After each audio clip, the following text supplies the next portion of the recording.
earlier you said, yeah, where was the biscotti? Oh, yeah. You asked us. Well, sure. It was an interesting question because we never told you we never found the biscotti. No, you never did it, but I did ask it up. I know I brought the cookies there, and I'm asking what happened to the cookies. Knowing that your daughter was killed, is it reasonable to ask me about a bag of frickin' cookies? Well, there will be an evidence if somebody grab it and take it. So the Cookie Monster did it. Is that it? Okay. Loved her to death. You might have loved her to death, but whatever you did led to her death. On September 8, 2018, a woman named Karen Navarro didn't show up for her shift. Her coworker, worried because Karen always called when she was going to miss work, drove to her house to check on her. What she found inside that house would launch one of the most quietly disturbing police interrogations ever recorded. So you were banging on the door, and did you walk into the house? Yes. Okay. That's how I found out that she And that was you in saw her. I saw her, and I couldn't. Did you touch her at all? No, I didn't. You didn't even get closer to her. So you just saw her and you immediately called 911? Yes. Her parents also lived very close, and she always had very good words for her step. Got it. Karen's 90-year-old stepfather, Anthony Aiello, wasn't even on the police's radar yet, but he had visited Karen the day her heart stopped. And while detectives were still processing the crime scene, he kept showing up. Adele husband, Karen, her daughter. Oh, your husband? Her mother's husband. Mother's husband. Okay. Yeah, we live right here when I came to pick up the mail. Anthony told officers he'd stop by around 3 p.m. to drop off some pizza and cookies. A nice gesture from an elderly stepfather. A small, unremarkable detail. Until detectives got back the data from the Fitbit on Karen's wrist.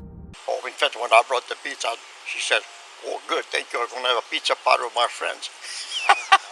The longer detectives investigated, the less Anthony looked like a grieving family member, and the more he looked like a suspect. Eventually, they brought him in. Hi. All right, come over here. What's going on? Let me see your keys. All right, turn around. Turn around. Turn around. Wait, what is Hold on. this? You're being detained right now, okay? For what? This is I don't know. She passed at 3:28. And I was at 328. You were there at 3:28. And the longer they were at Karen's house, the more they found. What looked at first like a suicide wasn't. Karen had her head basically caved in. Here's the other problem. The crime scene had actually been manipulated to make it look like a suicide. Through all of it, every piece of evidence laid in front of him, Anthony Aiello refused to break. That's something I would never do in my lifetime. Never. I won't think I'd do a thing like that. But the detectives sitting across from him had already made up their minds. Let's get this straight. You keep calling me my friend. We're not friends at this point because I'm No, we're accusing not you. friends. We're trying to figure out what happened to Karen. You left after she was already dead. So I want to ask you, at home right now, based on what you're about to see, do you think Anthony Aiello killed his stepdaughter beyond a reasonable doubt? Or could a 90-year-old man really have been framed for a murder he didn't commit? Drop your verdict in the comments before you watch, because what happens at the end of this interrogation might mean we never actually find out.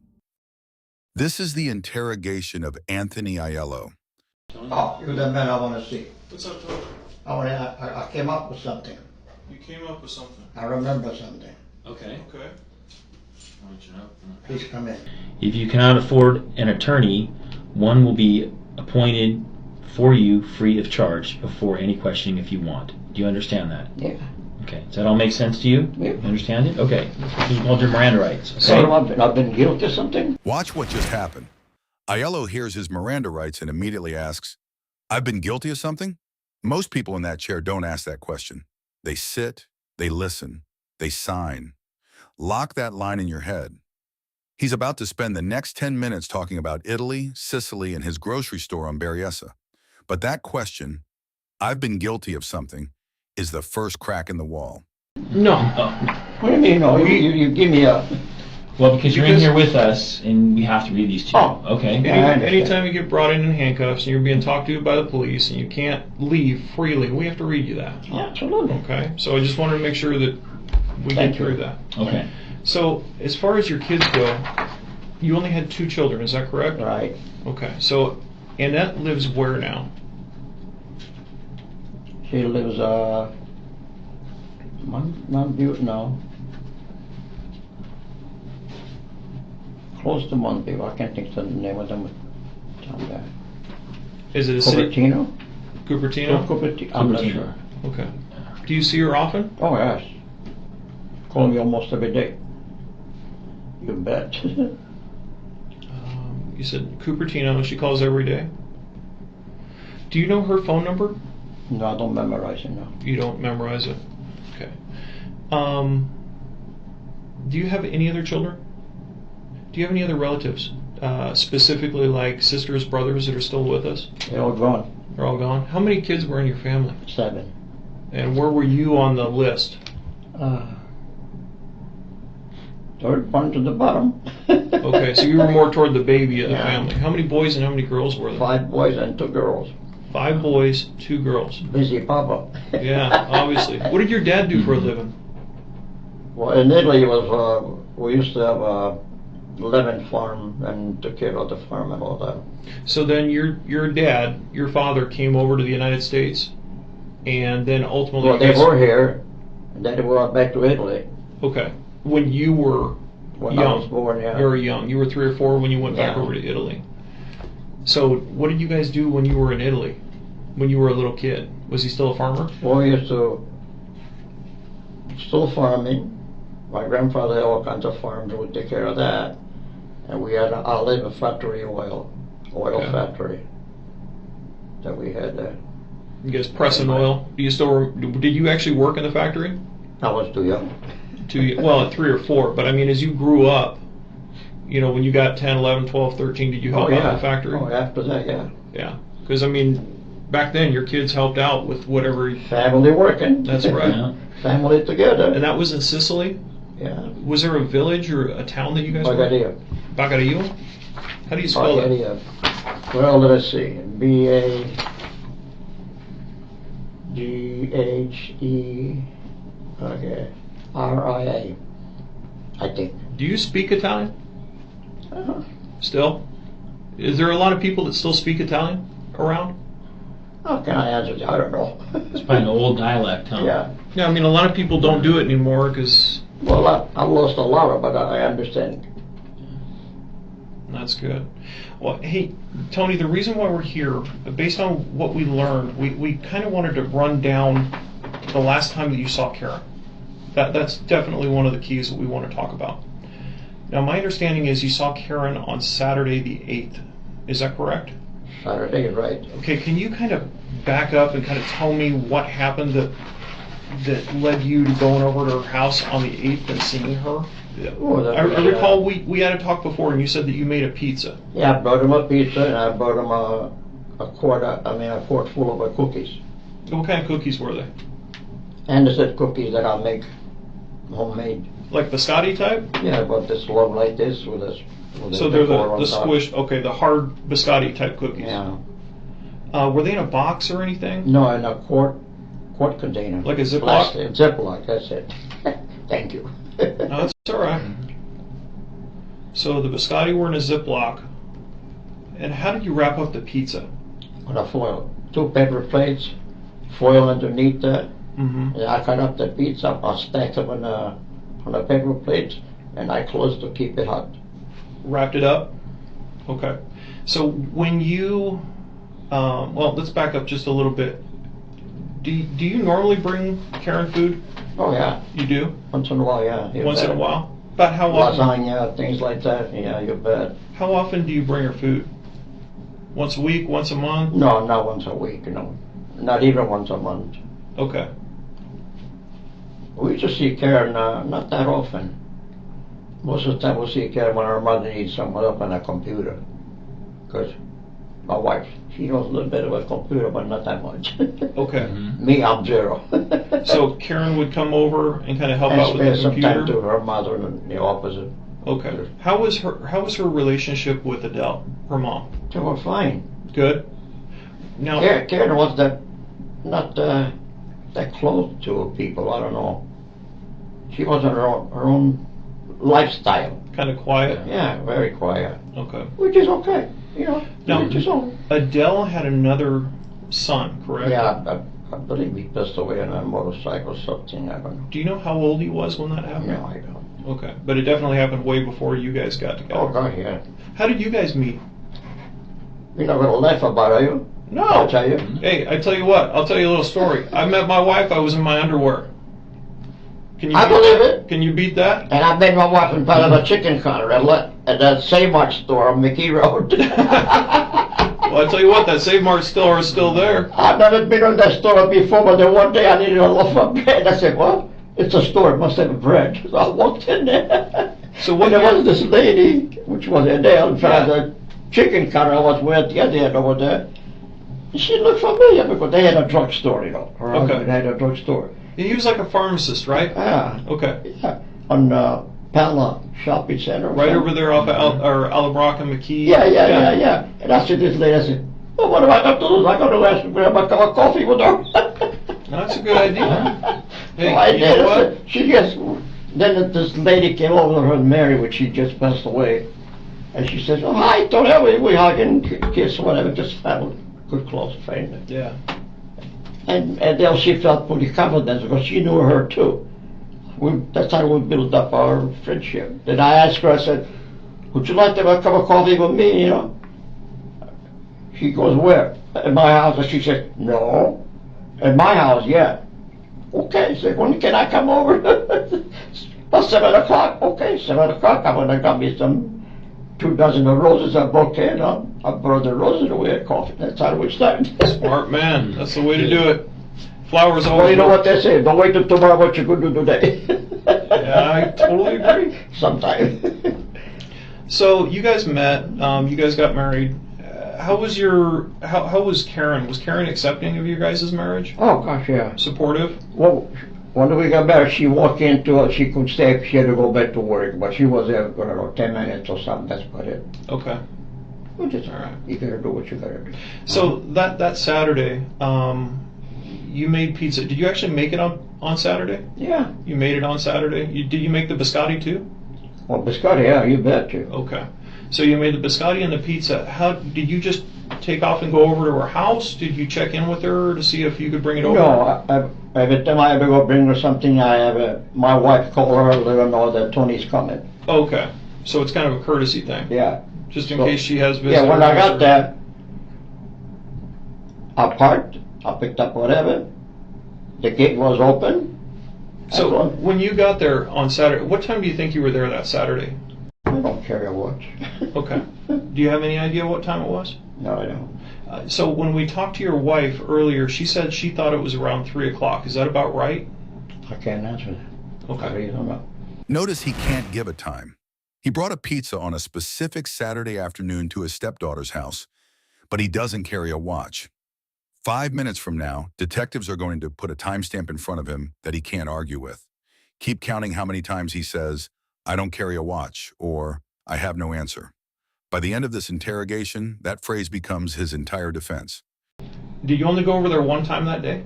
That day, yeah. Just one time? One time only. Okay. And which car did you take? The Jeep? My wife's car. Your wife's car, and that's the little gray, like his Toyota. pants, the Toyota? Yeah. Yeah. Okay. Toyota. How long do you think you went over there for? How long you think I was there? Yeah. I don't think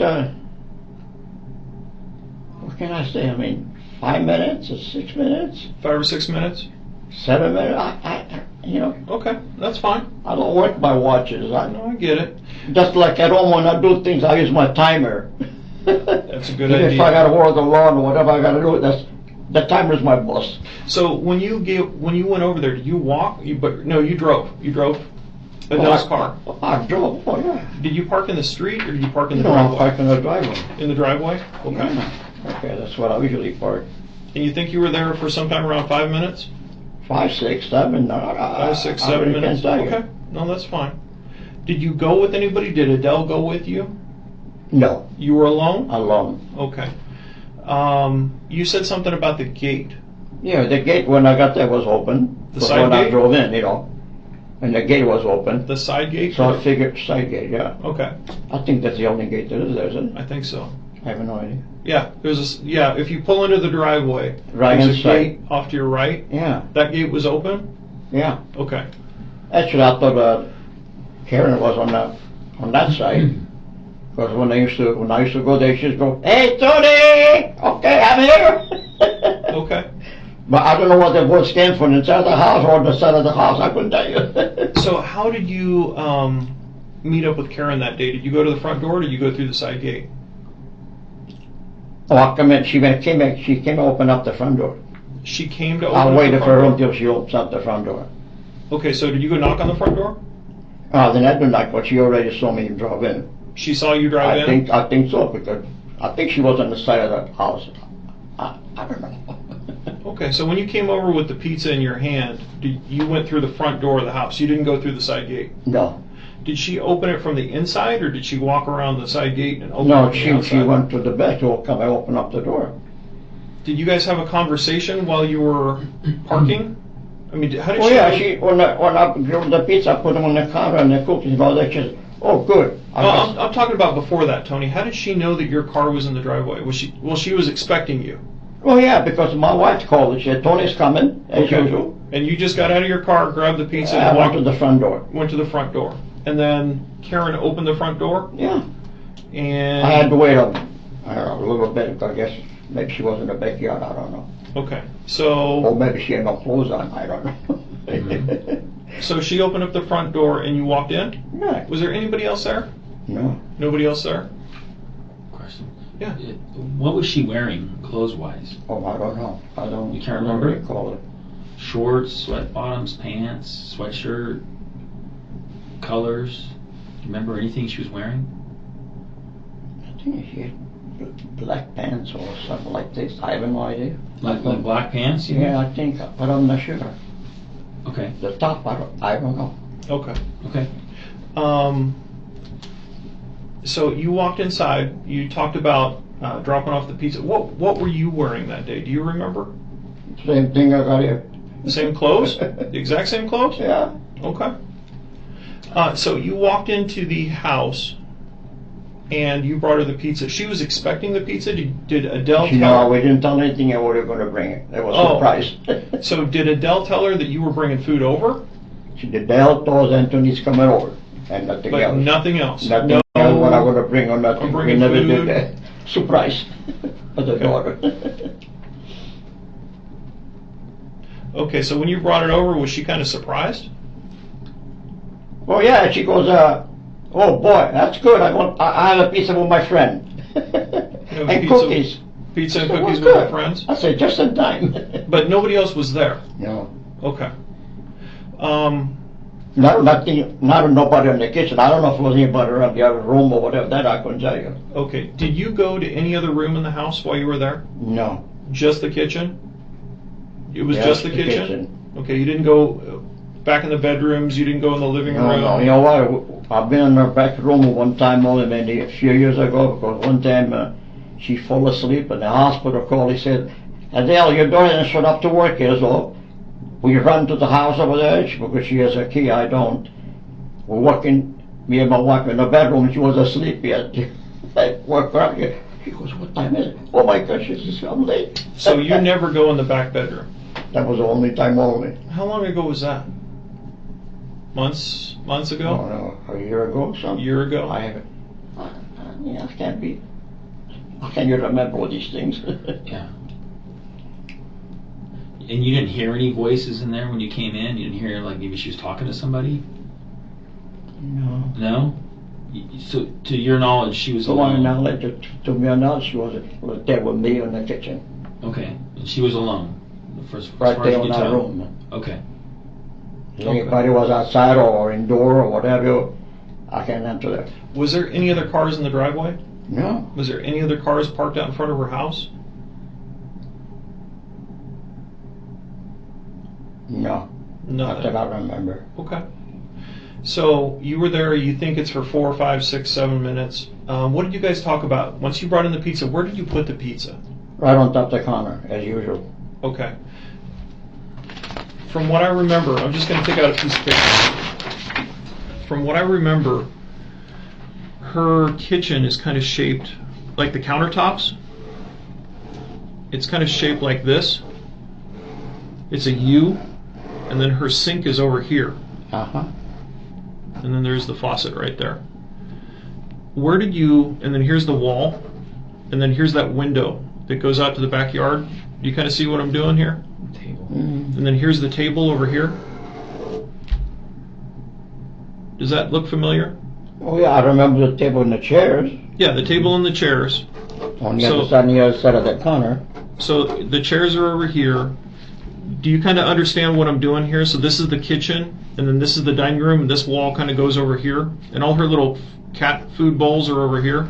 Yeah, and some kind of a bag on the corner, So food or something for the cats. So here's- I think I put the on this corner over here, the pizza and the cookies. okay, so you put your finger right here. I'm just going to put an X right there. That's where you believe you put the pizza? Right there. Okay. I think I'm almost sure. Was the pizza Because wrapped the up? table was there, and she was over here, She was where? right there, on this corner here, someplace in there. She was standing up, or was she sitting down? She was standing up. She was standing up. Okay, I'm going to put a circle with an X through it Yeah. as far as where you were saying that she was standing. Okay. So she's in the house and you dropped off the pizza. When you made the pizza, how many slices were there? Do you remember? I don't count. I cut it up, I made a pile, and nice wrapped it. That's Do it. you have one of those? And we left. I left 3 pieces home for us. Okay, so you had 3 pieces. Yeah. So when you made the pizza, you took 3 and left 3 for you and Adele back at the house. Right. So then you brought over the rest. The rest. Okay. Did you have any pizza while you guys were there? No. Did Karen have any of the pizza? She got a piece and started biting it. She started biting it. I think so. Yeah. Did she cut it at all? No, because it wasn't a square, like the no, when you cut a piece of big shape or whatever, Yeah. she was biting it off of it. Okay. I don't know how many bites she got. I don't know. So you had pre-cut it. Yeah, she cut it in my house. Okay. And then she took a piece of that. Right. So I opened it up because this boat, yeah, this. Okay. So she had a piece. Did she finish it? Well, I don't know.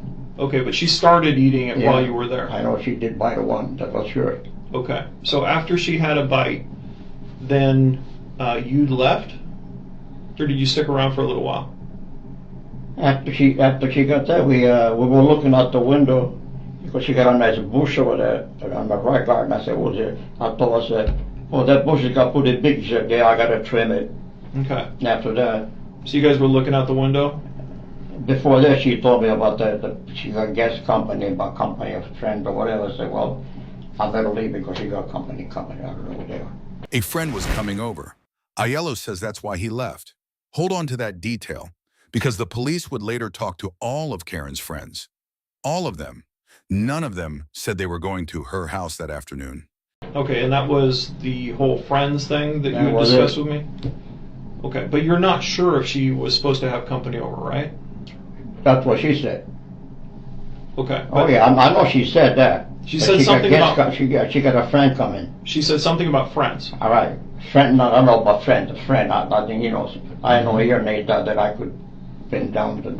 Okay, so you can't remember exactly what was said, No. but there was mention of a friend. No. Okay. So, after she made that comment, did you leave or did you stay around for a little while longer? Very shortly after that, after she told me she got a company coming, I said, "Well, for me, time to go." She Okay. got company coming, And that's what she said? She said she had company coming? Yeah. Okay. Well, a friend, not company, friend. And that's the word she used, friend? Yeah, friend. It's too bad. So after she told you that she had a friend coming, that's when you left? Where did you go after you left? Into the car, back up, went home. So you went straight back home? Which way did you go? Straight Back down? up, straight down, Down Noble? Yeah. Okay. And all the way to go to my house. Mm-hmm.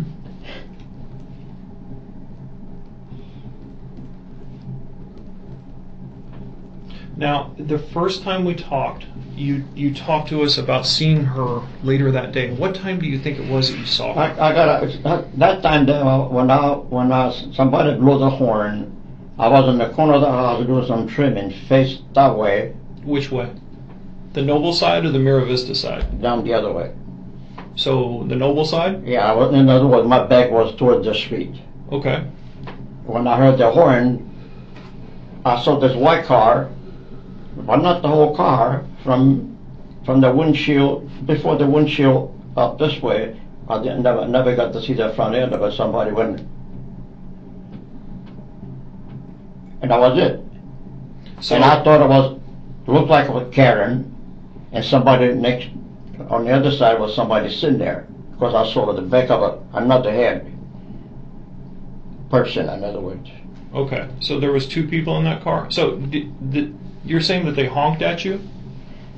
What they honked at me or whatever they did when come up, because I figured it could have been Karen that I brought the pizza and all that, Yeah. But then right after that, I seen a family coming up the sidewalk. They were coming from 7-Eleven, I guess, and they were eating ice cream or whatever, I don't know. So I don't know if the person who honked at those people over there or they honked at me. Pause on this. The first time Aiello told this story, at his own dining room table, he said Karen drove past his house an hour later. She honked, she waved. There was someone in the passenger seat. Open and shut alibi. Now, on camera, listen to him walk every single piece of that back. Maybe it was Karen. Maybe it was just a white car. Maybe she didn't wave at me. Maybe she waved at the family on the sidewalk. This is what investigators call story drift. And drift only happens for one reason. The original story can't survive a second telling. I get a lot of that because I've been there 50 years, and every Yeah. time I turn, even every day, if I'm outside, somebody goes, "I thought they," But on that last time that we talked to you, you had said that you saw Karen, though. but it looked like Karen, yeah. To me, it looked like Karen. Did it look like Karen, or did it look like Karen's car? Her car was white. Okay. Did you see the driver? The driver was a female. Was It it looked Karen? like to me, every time I see a car white, my mind is that's Karen. Did you see Karen driving the car? But I can't really make sure that was her. It was just a short, how would I say, almost past my house. Yeah. Because I was on the other corner over there.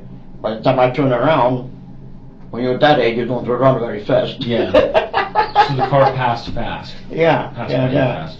yeah. Okay. We had time. What time was that at roughly? I don't know what time it was, my friend. About how long after you had been at Karen's house? Maybe an hour? Hour and a half? Not sure. I don't know what to watch. But it was some time after. Yeah, It was still light outside, right? yeah, I Sun was outside. outside trimming. Okay. But you're not sure if it's her. No, I can't be sure. I mean, I don't want to. Well, I'm just concerned. I just want to make absolutely sure. It looked like her, like I said, every time I see a white car, Karen, in my mind. Because the last time we had talked, you said that she honked and she waved, and you Yeah, said it she was went. Karen, and then you told us that you saw somebody else in the car. Yeah, on the other side, just the back of it. But you said you had told us that she had waved to you. Yeah, I see her hand going that way, but like I said, now there was some people coming up the sidewalk. I don't know if there was somebody that person knew the one that they were walking the sidewalk, or they waved at me or whatever. But I didn't even see the whole car. Okay. I saw from the windshield all the way down to it. But there was another person on the other side on that car. Okay. And it was a And family. me, I was way on the other side of the corner of my house, so that's pretty short, you know. Yeah. So you saw a family that was walking. Yeah. Was that on your side of the street or the Yeah, opposing side of the street? No, on my side of the street. There are a lot of people walking around. Oh yeah. They go to the library. They go to the school to play. No. Oh yeah, they do. I even go around and walk. Oh, it's a good place to walk. It's Yeah, generally you a pretty quiet neighborhood. Because you lived there for like 50 some odd years, right? Yeah. Yeah. A little while. Do you have anything up to this point, Mike? Yeah, just real quick. So, Tony, when you decided you were going to leave the house, did Karen stay sitting at her table and you just walked out the front door, or did she get up and walk you out the front door? No, she got up and came in and closed the door.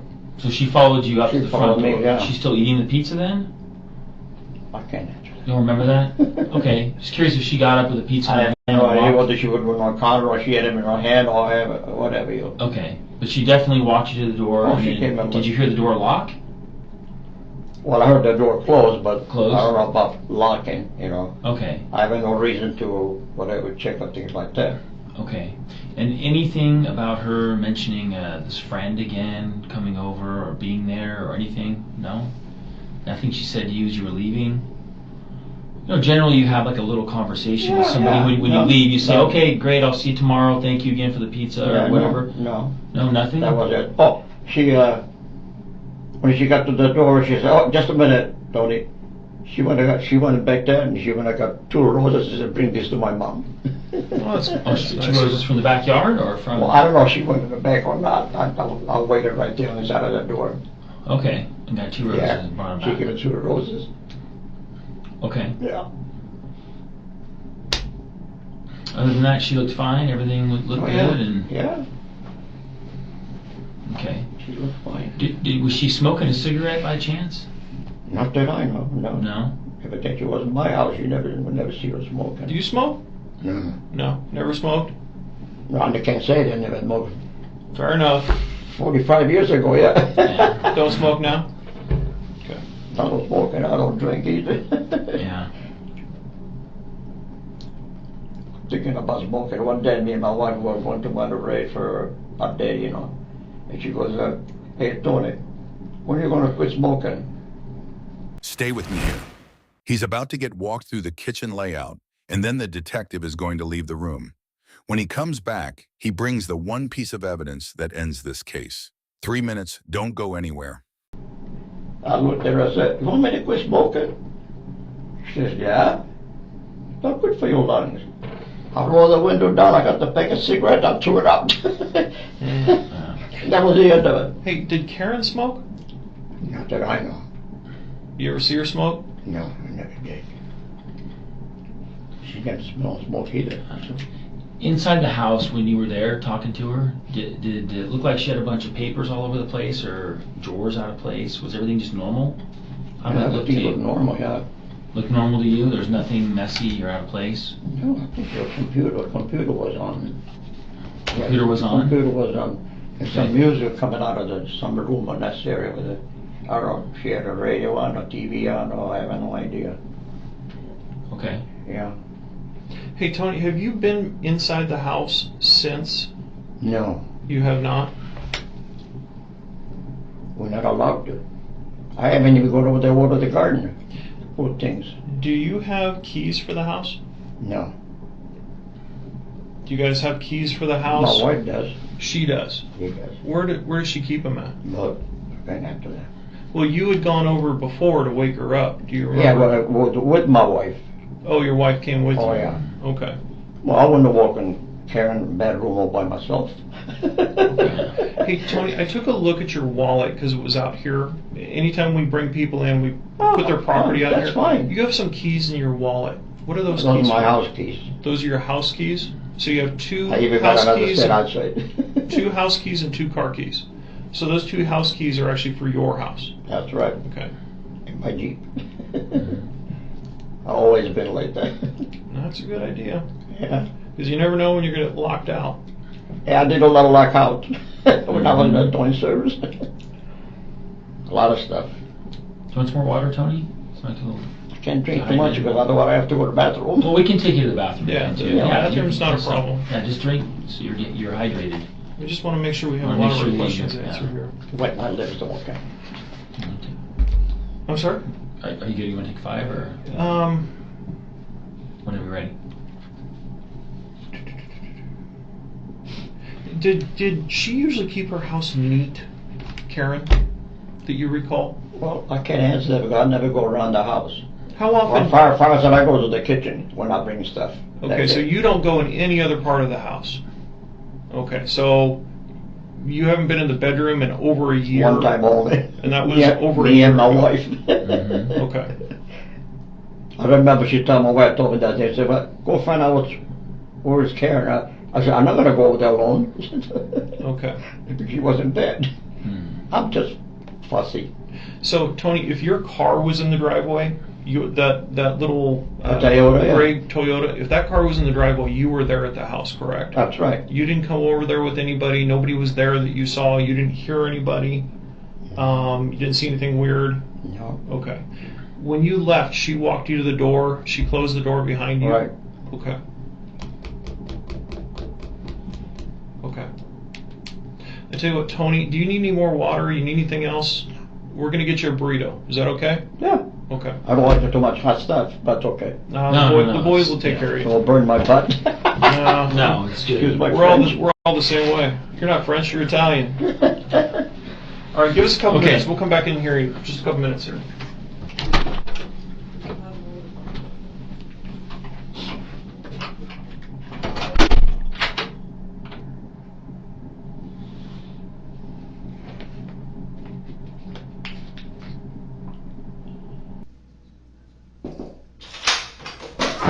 Go, come in. Hey, Tony.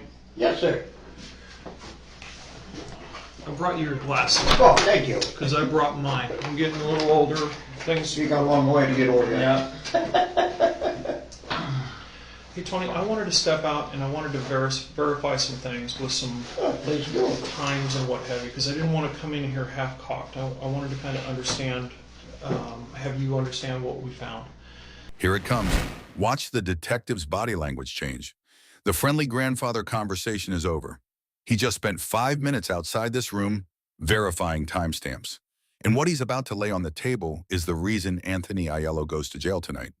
So one of the things that I wanted to let you know about was some video camera footage that was found. Fortunately for us, Karen Street has a lot of video cameras out in front of houses. There's one on the street that shows your car parked in the driveway. Now, the first time that it shows is right about 3:13 on the 8th. Would that be consistent with the time that you believe that you got there? Saturday the 8th. You know, I don't operate on the watches. Okay. Okay. If that's what it shows. It shows a dark gray car parked in the driveway, and it's the same shape, model as your wife's, because you drove that car over there, right? All the time. So I was looking at it, and it shows 3:13 in the afternoon on Saturday That I got there. that you were there. Okay. It also shows that car leaving at 3:33. Okay, so you're there for about 20 minutes. Same car. That same day that you said that you were over there. So that was at 3:33. Now, I'm no math wizard, but that tells me you were there for about 20 minutes, which is fine. Like I said, I have no way to prove it too. I don't. Okay.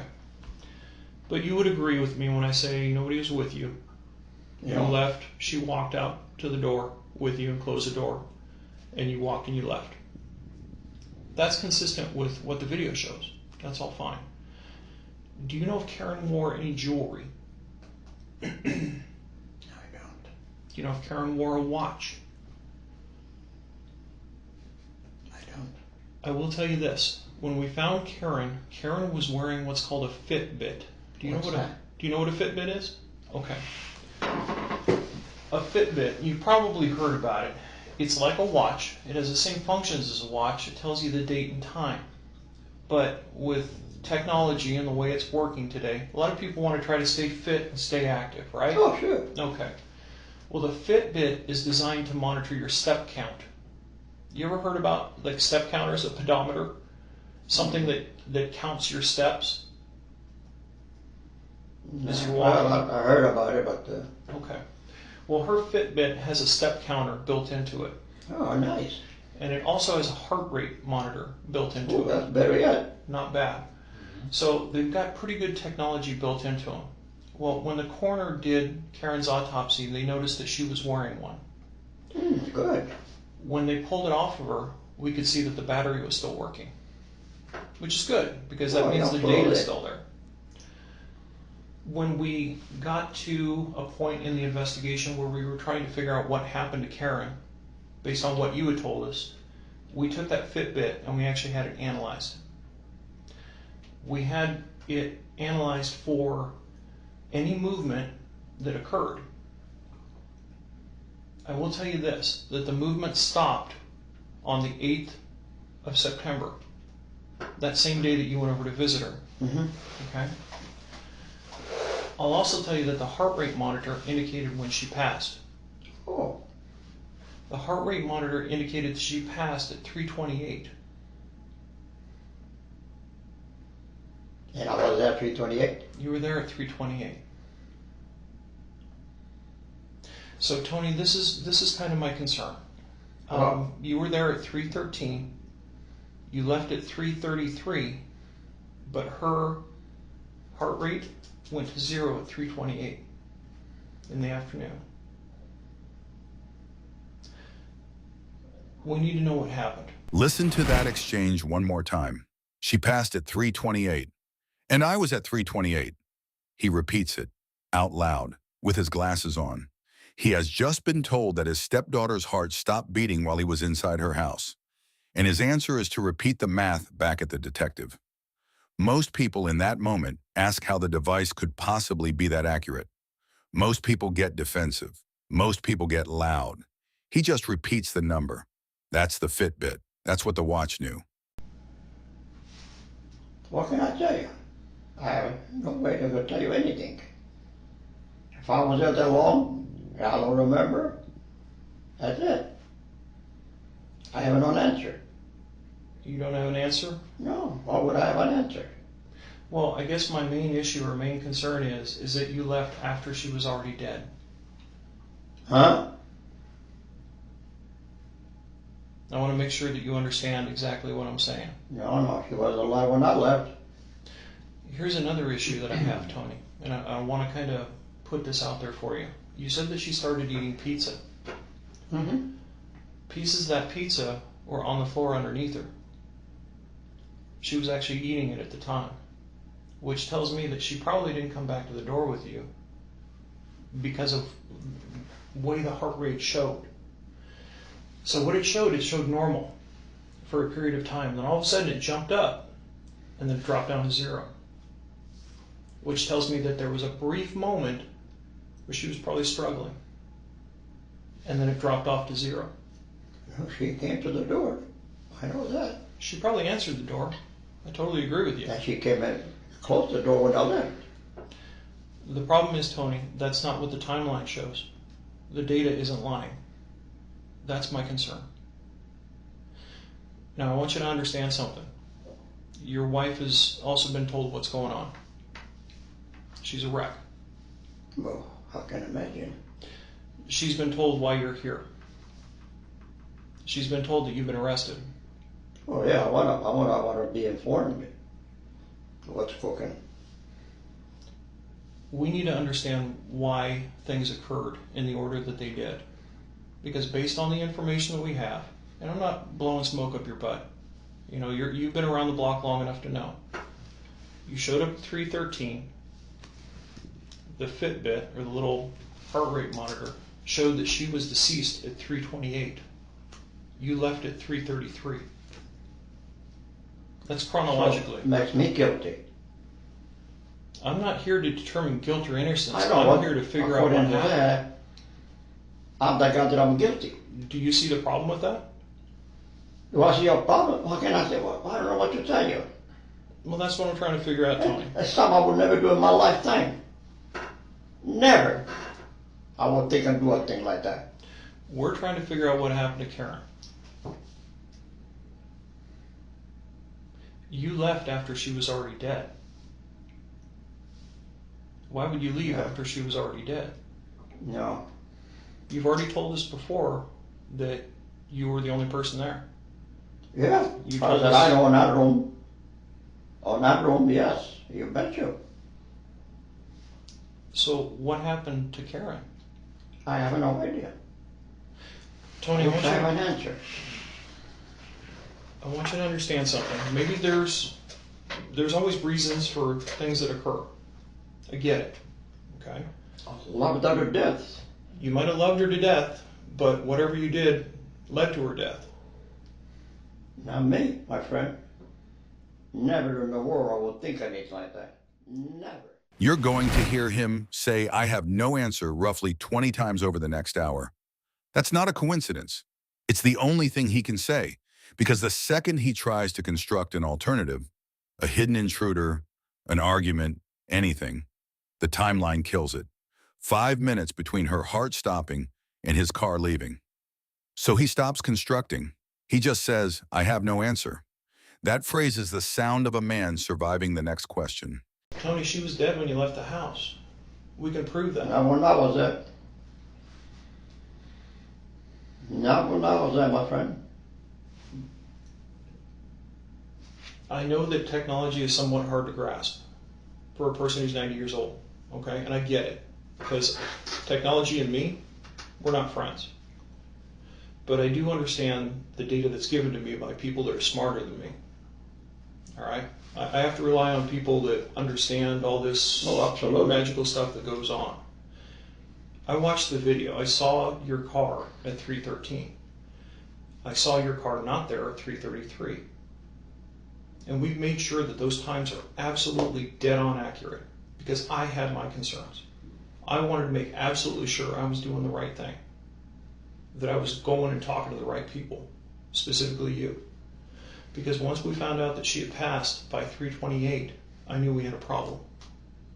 And that's why you're here with me. I'm not going to blow smoke. I don't want you to. I want you to have a clear understanding of what we I know. don't. It's something I would never do. Never. I don't care if somebody could have been into another room or elsewhere or whatever. I have no idea.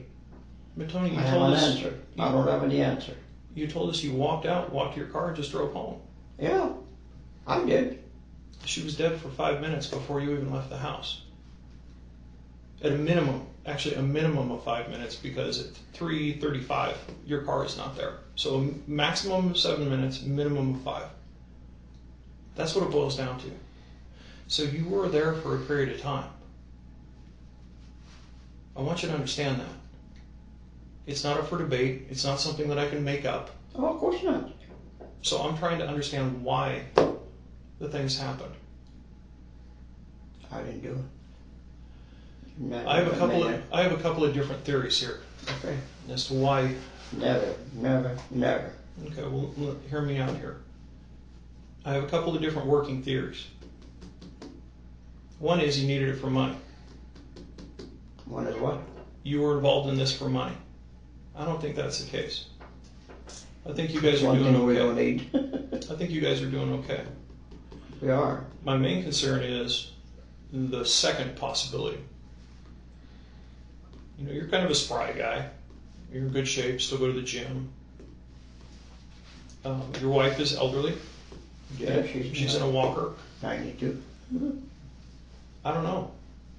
You know, maybe you're just over there looking for comfort. I don't know. Because after talking to your wife, What kind of comfort? the guys talked to your wife. The other investigators did. They talked to your wife, and she remarked that you rarely go over there. She what? Remarked that you rarely go over there. But for some reason today you brought her, or that day, you brought her a pizza. By the time you would have gotten home, parked your car in front of your house, she was already deceased. She was already dead. She had been killed. There could have been somebody in the house.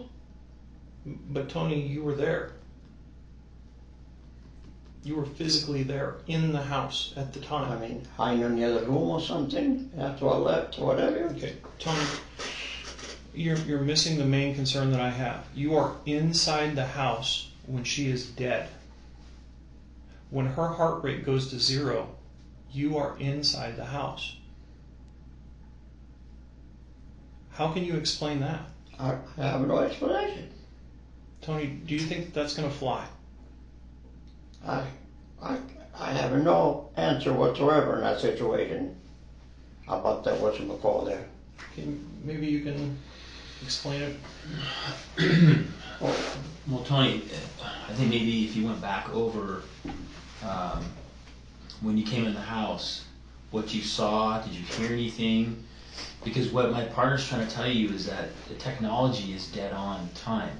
It's very accurate. Oh, I understand. Okay, so we. The question is, was somebody in the house when I got there, and I didn't hear any noise or whatever? Well, but the when per that Fitbit, when her heart stops beating, it's at 28 minutes after 3. Your car doesn't leave until 3 minutes after the half 3 hour. minutes after So at 3:33. So if her heart stopped during that time, you're still in the house. So that's why we're asking you to tell us what happened, because it doesn't make sense. I have no way I could tell you what happened, because I know something I would never do. Was somebody there? You didn't have an argument with her? Oh, You no, and Karen didn't have an never, argument? Never. She wasn't, you weren't mad at her for any No, reason? oh, no way. We loved her to death. You guys have never been in physical confrontation or Never. anything? No? Never. Never. Okay. We're not the type, and she's not the type either. Okay, well that's not what the facts show us. The facts show us that you were there when she stopped. So that means I'm guilty of that. Well, you have to answer some questions for us. I'm the guy that did that? Are you kidding me? We're hoping you can explain something to us to tell us why. I have no explanation whatsoever. Did you ever leave the house during that time and walk outside and leave your car there in the driveway? Is there any other explanation? I don't remember. I don't remember. I don't think I did, but I don't remember. Okay, was there somebody else there you're just not telling us about? Was there a friend that she had there that you just didn't want to say? I didn't see anybody. But there was somebody there to another room when I was there. I don't know what to tell you.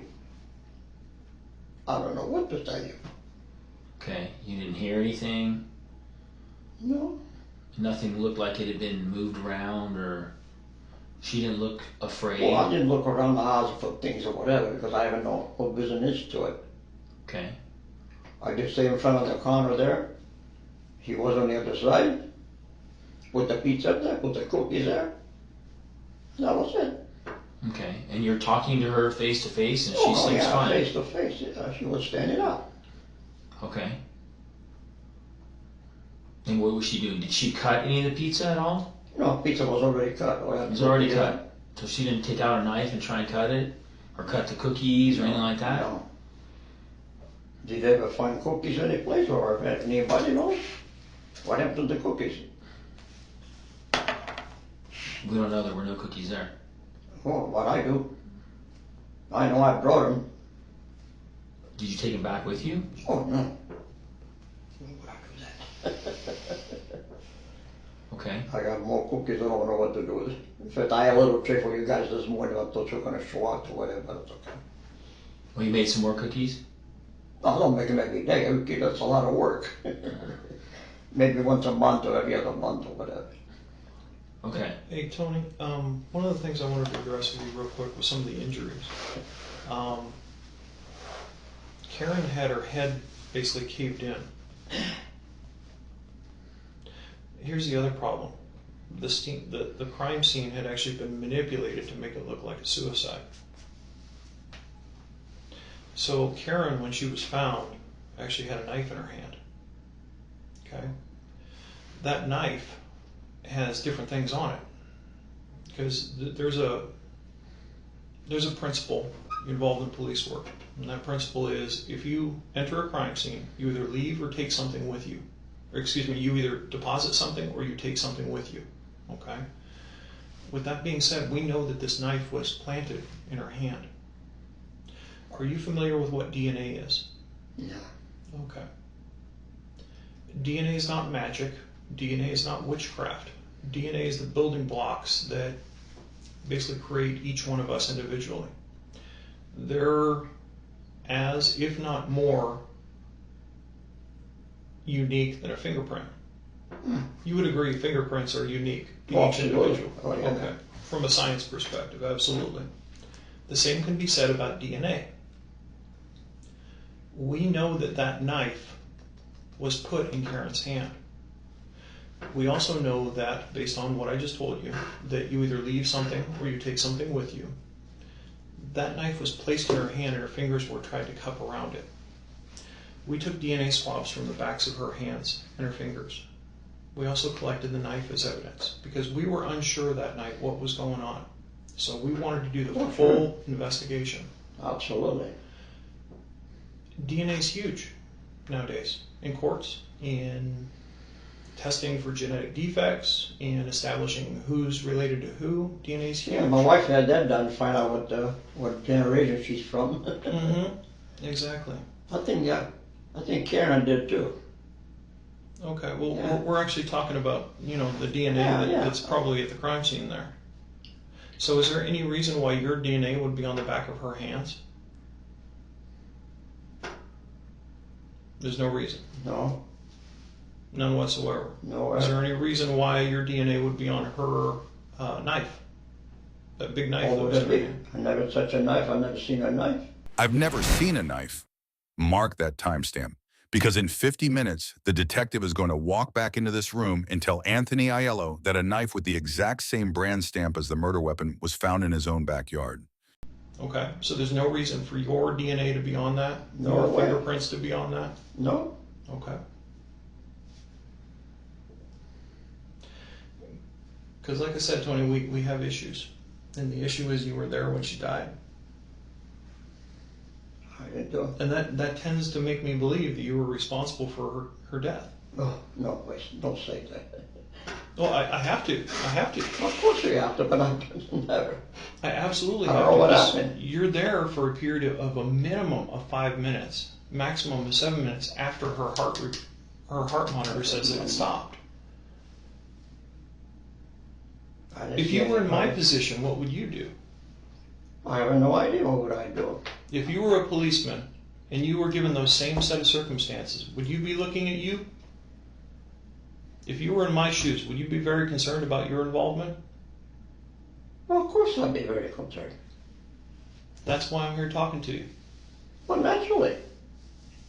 So how do I explain that she's already dead by the time you leave? I have no idea.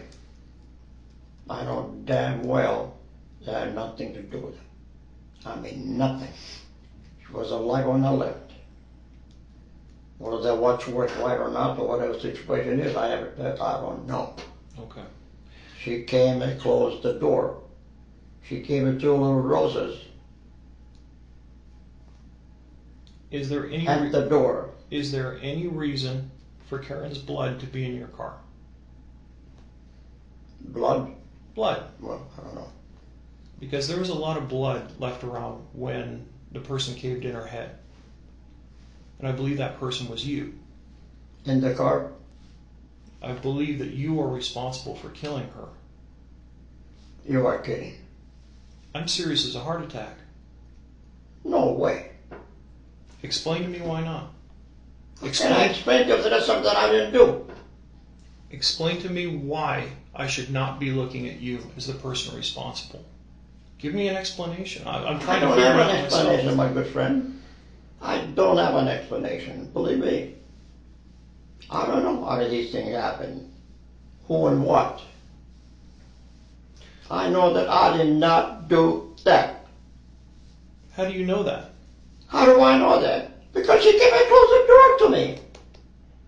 She walked with me. But the pizza never made it to the front door. The pizza's supposed to make it to the front door? The pizza wasn't found by the front door. Well, I don't know where the pizza was found. Where was the pizza found? I left it in the corner.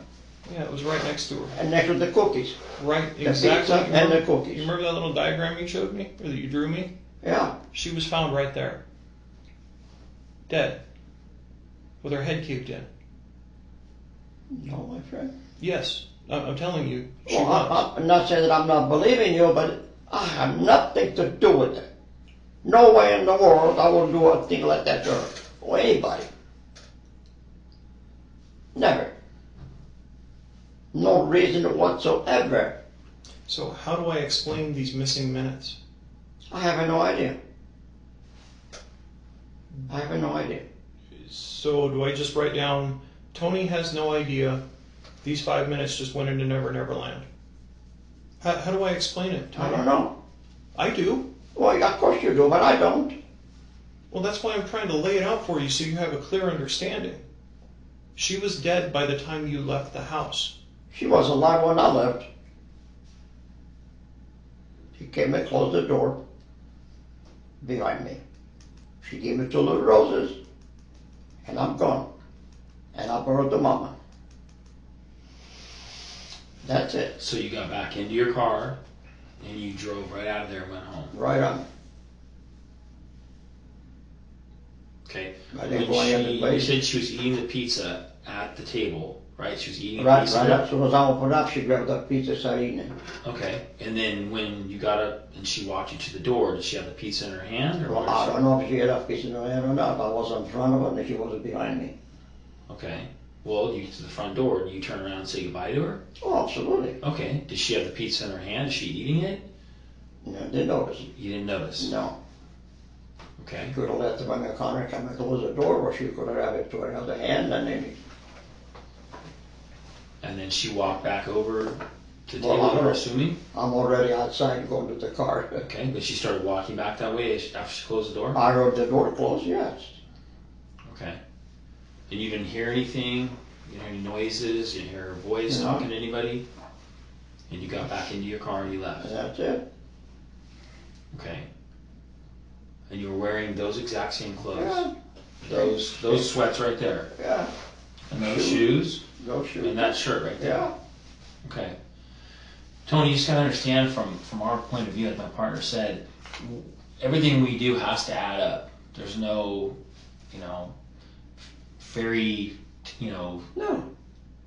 what do you call it, the secret, the tooth fairy that comes in, Yeah, I understand. plants stuff and Yeah. does, everything has to add up. It has to all line up. And what we're telling you is it doesn't line up based on what we have. It shows you there at the house when her heart stops beating. So it'd be kind of odd that you would not notice that her heart stopped beating, that she happened to have her head caved in, because she was beat violently. She was perfect. Good And- shape when I left. Okay, well, it just doesn't add up to us. And like I said, unless the tooth Well, fairy came in I don't know after, what to tell you. we were hoping you could tell us something. I can make her dead, but she's alive when I'm there. And when Yeah. I left. Exactly. That's all I could do. That's all I know. That's all that happened. I have no other answer. Okay. But There Tony, was somebody there. And Adele was home when you get home. Oh yeah, she was. She was home. Nobody was there. see, the crazy thing is, Tony, based on what you told us, even if somebody was there, hypothetically, you left 5 minutes after she was already dead. At a minimum. No, Tony, let's get this straight. You keep calling me my friend. We're not friends at this point because I'm No, we're accusing not you friends. of Okay, murder. well, I'm sorry, I'm calling you a friend then. No, I just want you to I understand. understand. Tony, this doesn't make sense.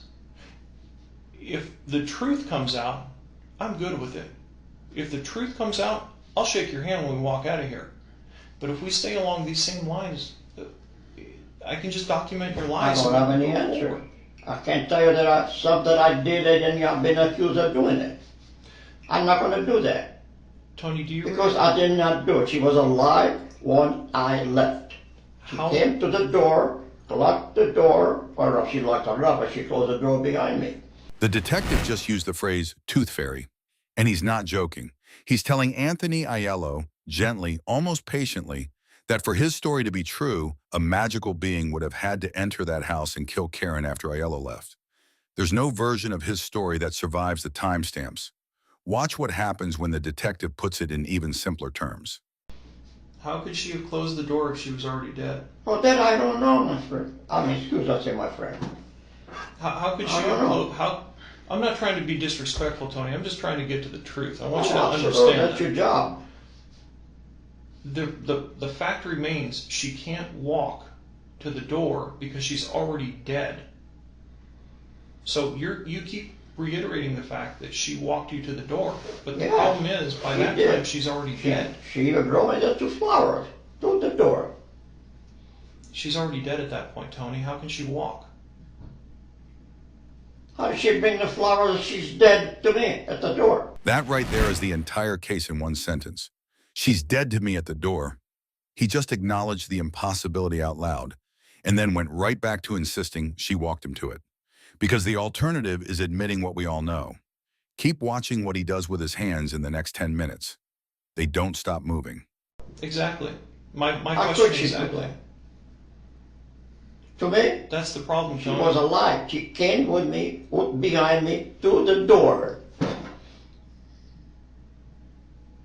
I walked out, and that was it. And goodbye. Tony, right now, my co-workers are executing a search warrant at your home. They're searching your That's home. fine. I have nothing to hide. Were you angry at her? Never. Were you trying to come on to her? Never. Oh, God, you're right. No way. There's nothing that I can do things like that. I'm a happy man. A very happy man. In many ways.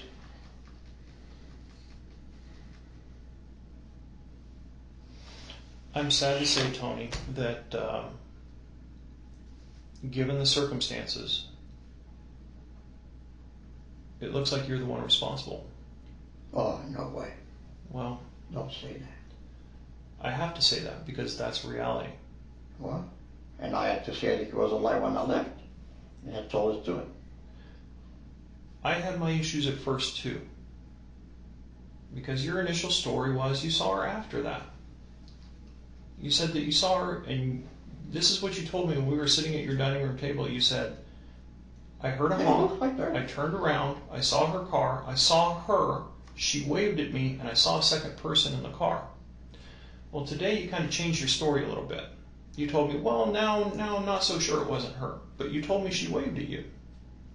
Well, somebody went. I said, were you sure it was her? You said, yeah, it was her car. Well, like I said, when I see a white car, to me, that's Karen. So any white car in the city of San Jose is Karen? Well, no, not really, but you know, it all depends on what size it is or whatever. Does any white car just drive by you, honk and wave? Oh, yes. They do that all the time. Oh, gosh, yeah. How come that doesn't happen to me? Well, I don't know about that. Even this morning, a lady, I was outside. What was I doing outside? She said, hey, Tony, how you doing? She was walking the dogs. And nobody around here that doesn't know me. And they say hi or make sure they say hi. Tony, I'm not questioning that your neighbors know you. And they're probably going to be shocked to know that you've been arrested for murdering Karen.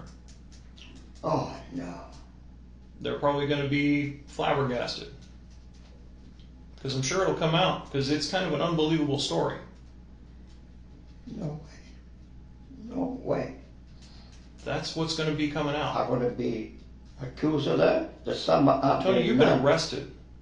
Yeah, I got arrested. I mean, I couldn't believe when somebody, all these people around me, they're sirens and whatever. Oh my gosh, I've never been, I've seen it on movies. Well, now you're living it for real life. Never. Never. I don't know what the heck is cooking or what happened. I don't have an answer. That's why we're here to try to get answers, Tony. I can't say something I didn't do. Never.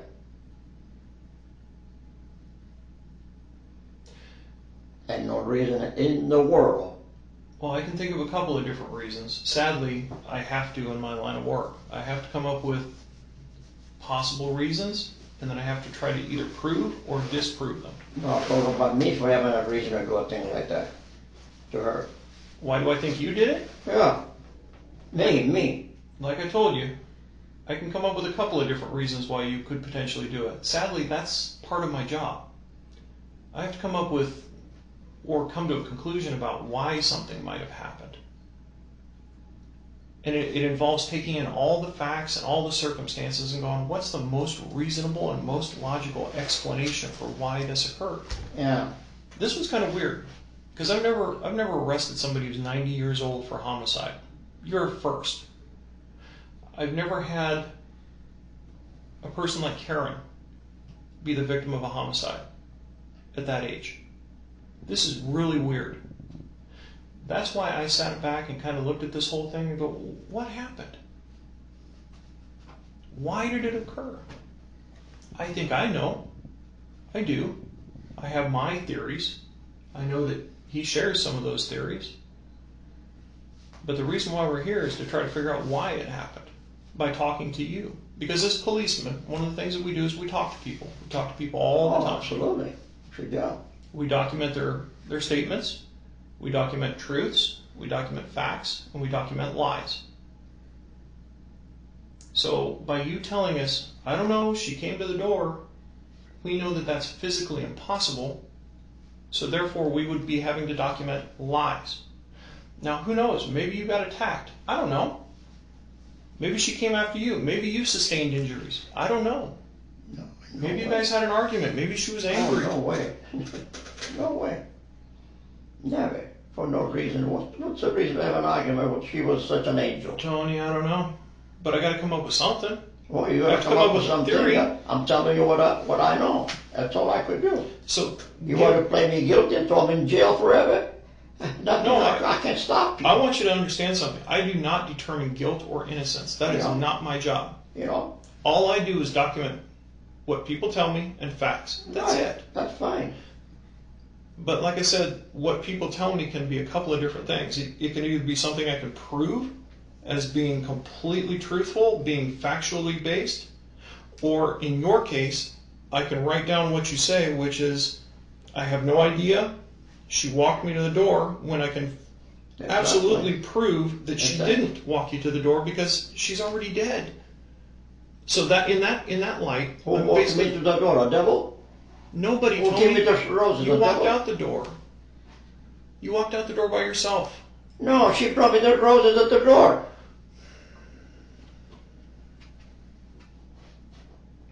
I was at the door with her. She said, just a minute. She walked over there. She come in with the roses and bring this to Mama. Tony, do roses grow inside or outside? Well, how do I know? I don't know. Would you agree that most rose bushes grow outside?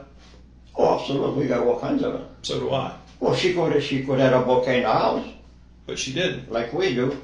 She didn't. Me and my wife have a bouquet around the house all the time. Okay. Karen didn't. Karen didn't have. Well, where she gets the roses? I'm saying she didn't give you roses, my friend. Oh, You yeah, probably she did. took them. Oh, yeah. Oh, absolutely. That's my wife. I brought it to her. That's what she did say. She did say that you brought roses. In fact, I'm going to go over some of the stuff that she already told the investigators. Of course. She said that you made mention that her house was neat, and that you'd never made mention of that before. You also made mention of a lot of apples on her tree, which she thought was really kind of weird. Yeah, we could see that tree from the window. She said that you've Right been outside the abnormally kitchen. You could see the upset. tree there. She said that you guys do have keys to the house. Not me, my wife. Yeah. And she also told us that you made the pizza and put it in the freezer, but you didn't make it that day. Well, it wasn't about pizza, so I'll put some mozzarella over it, some oregano over it, salt and pepper, whatever it takes. But you My told us you marinara made it that sauce, day. Sort of a dollar. So there's a lot of It little doesn't things. mean when I say I made the pizza, it doesn't mean I made it from scratch. Well, that's made what the I asked pizza, you. but, When I was sitting across the dining room I got table about I put the stuff on top and put it in the oven. Tony, I asked you the day I sat across the table from you with Mr. Montenay here, I asked you, did you make it from scratch? And you go, hell yeah, I made it from scratch. You were real proud of it. Proud Italian. That's Well, sometimes we do a little bragging. Well, that's fine. But when you tell me one thing and then we find out another, it's like, okay, that's a little white lie, and then here's another little white lie, and here's another little white lie. So what am I tending to believe? Little white lies. So then we get to the big lie that you tell us that she walked you to the door, which is physically impossible if she's already dead. That's what I'm trying to get to. No.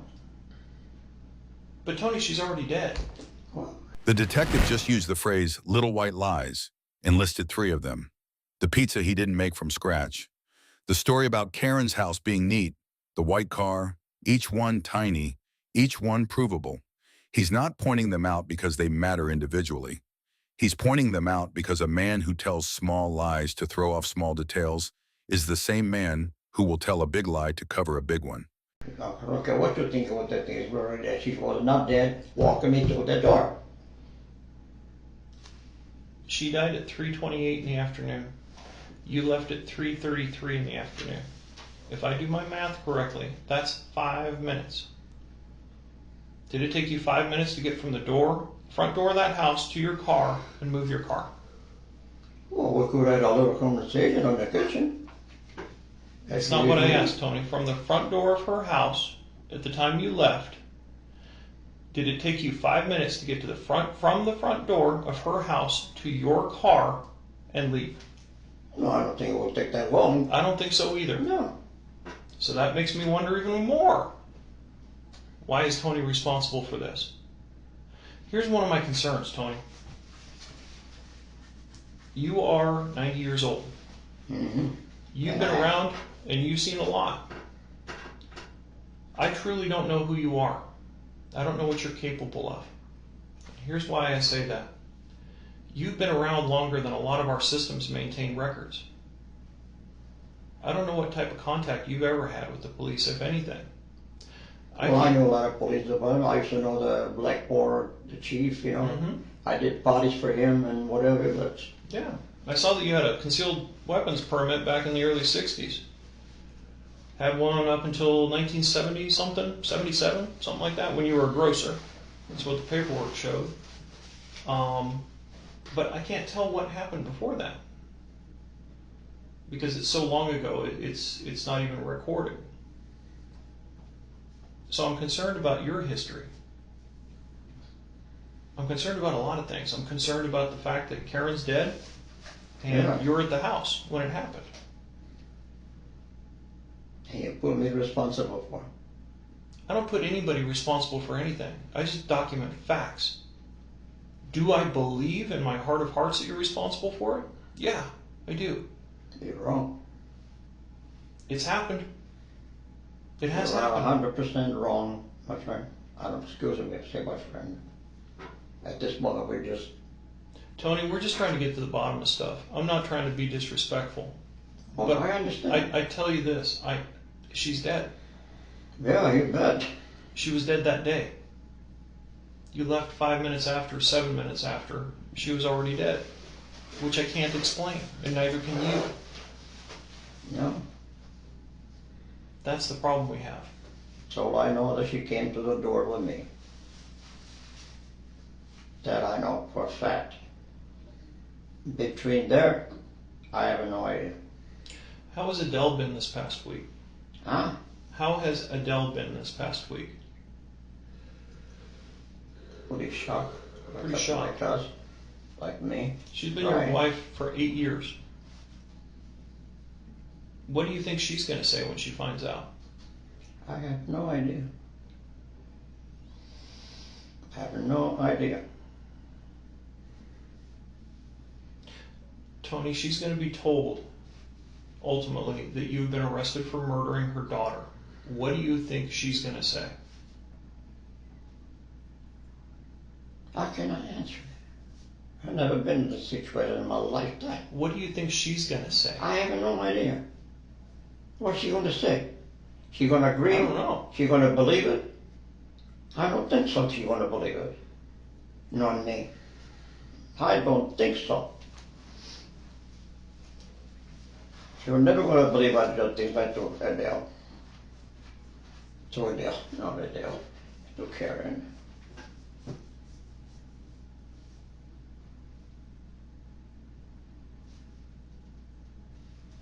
I can't explain those missing 5 minutes.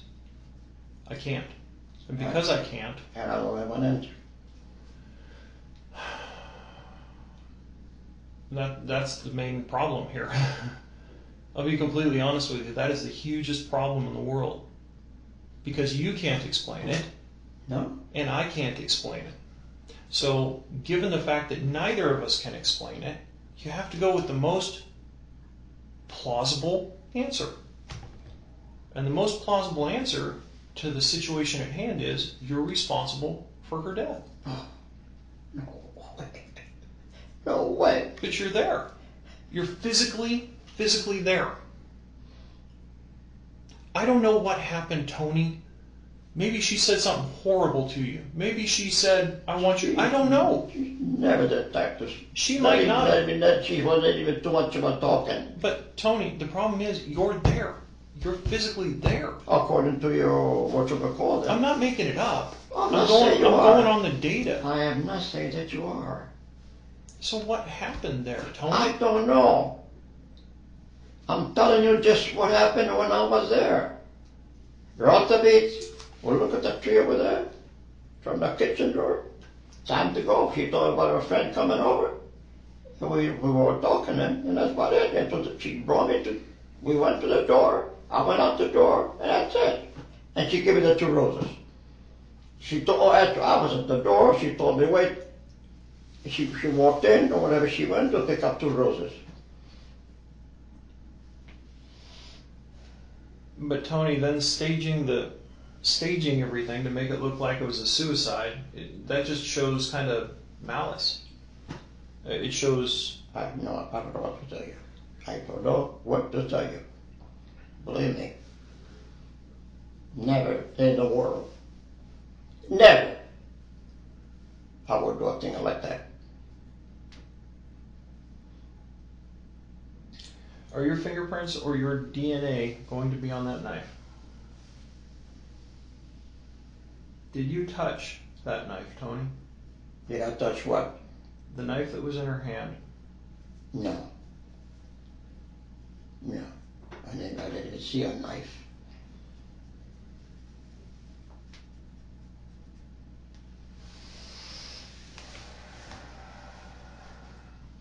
I put my fingerprints up on the knife without seeing no handle in.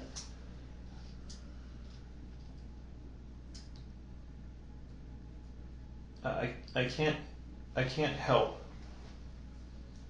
the situation if we don't come to the truth. And I want you to understand that. Everything I know, I told her that was the truth. And no more and no less. Tony, you had kids. You had a son and a daughter. Absolutely.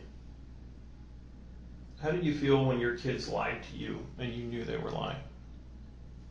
How about what? How did you feel when somebody was lying to you and you knew they were lying?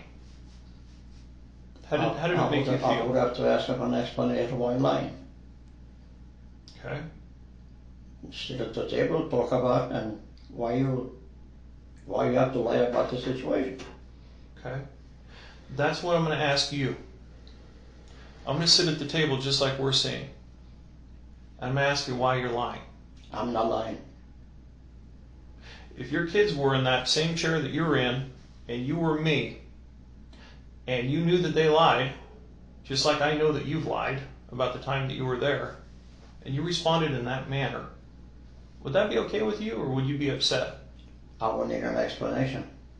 I need an explanation. I don't have an explanation for you. I already told you whatever. Can't tell you any more than what I don't know. I just can't, and I don't have it. If I had it, I would have played guilty. We're not here to plead anything. We're here to get to the truth. What I'm saying is, if I think that I was guilty, and you prove that I was guilty, that's the end of it. But that's not the way it is. I'm just wondering what else happened there. What was said? What happened? What occurred? Not a thing. Why this happened? Not a thing. Karen didn't You deserve were this. just talking about the yard from the window. That's it. For somebody there, I have no idea. Especially when I let my hearing aid done, but it doesn't matter. Do you have anything at this point? No. Let's see.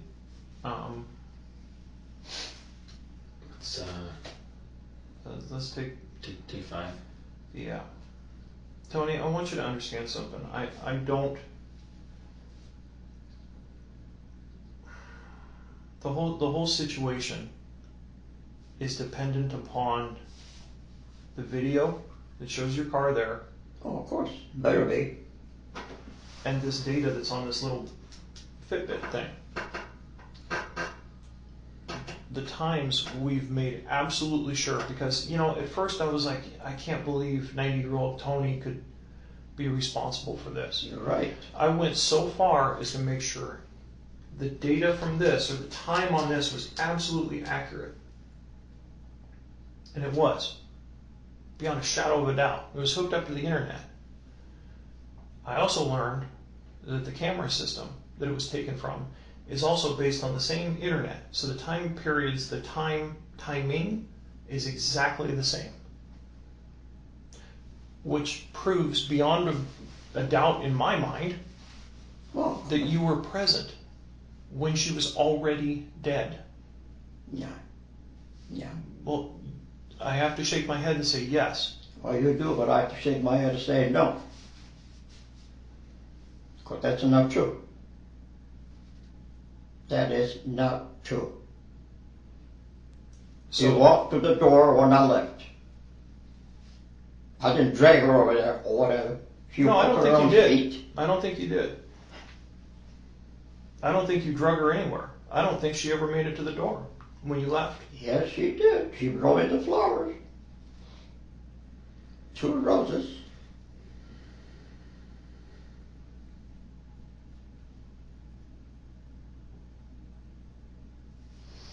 All right, Tony, I'm gonna leave you here. Have some water. I'm gonna step out. I'm gonna talk to Sergeant Martinet. I can't help if we can't get to some form of truth. Well, I can only tell you what I know. Okay. I don't want to tell you any other story that I know. Like I said, I just want to get to the truth, my friend. Well, that's all I know. You already know. All right. I'll already tell you. I'll be back in a couple minutes. Please.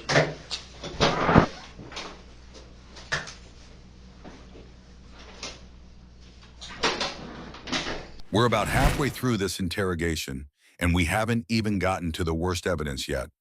Up next, detectives walk back into this room with something they pulled from Anthony Aiello's laundry hamper that morning. After that, they tell him what they found in his bathroom sink. After that, they show him a knife. If this case has gotten under your skin already, the second half is going to break it open. If you're sticking with me, hit subscribe, and let's keep going.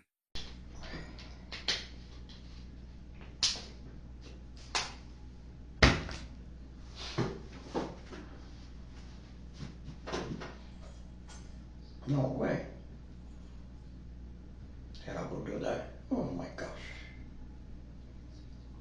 Poor baby. I didn't do that. Never. I don't know what happened. I don't know what happened.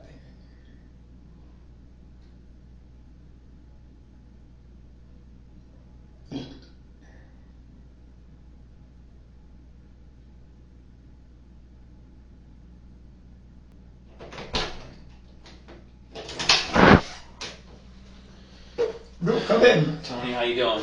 Oh, I'm here. Yeah, you're still here, huh? Absolutely. I was hoping to come in the room and you wouldn't be here anymore. What Oh, happened? that's what I was hoping. I don't know what's going on.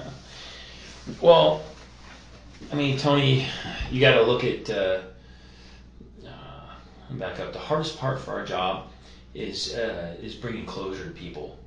Okay, and so when you start to look at that side of it, we look at Adele and we think Adele needs closure. Watch the second detective's approach. The first detective played the timeline. This one is playing the wife. Adele is 92 years old. She just lost her daughter. And Anthony Aiello, for the first time on this tape, has to think about what she's going to be told. And her daughter was brutally murdered. Oh. And I know you love Adele, right? Oh, dear, right. Oh my gosh. So is the daughter. Okay. And see, so Karen was her daughter, and now she's gone. And Yeah, the funeral is Saturday. Yeah. Friday. Yeah. Last time she saw her was Friday? Yeah, that's a funeral.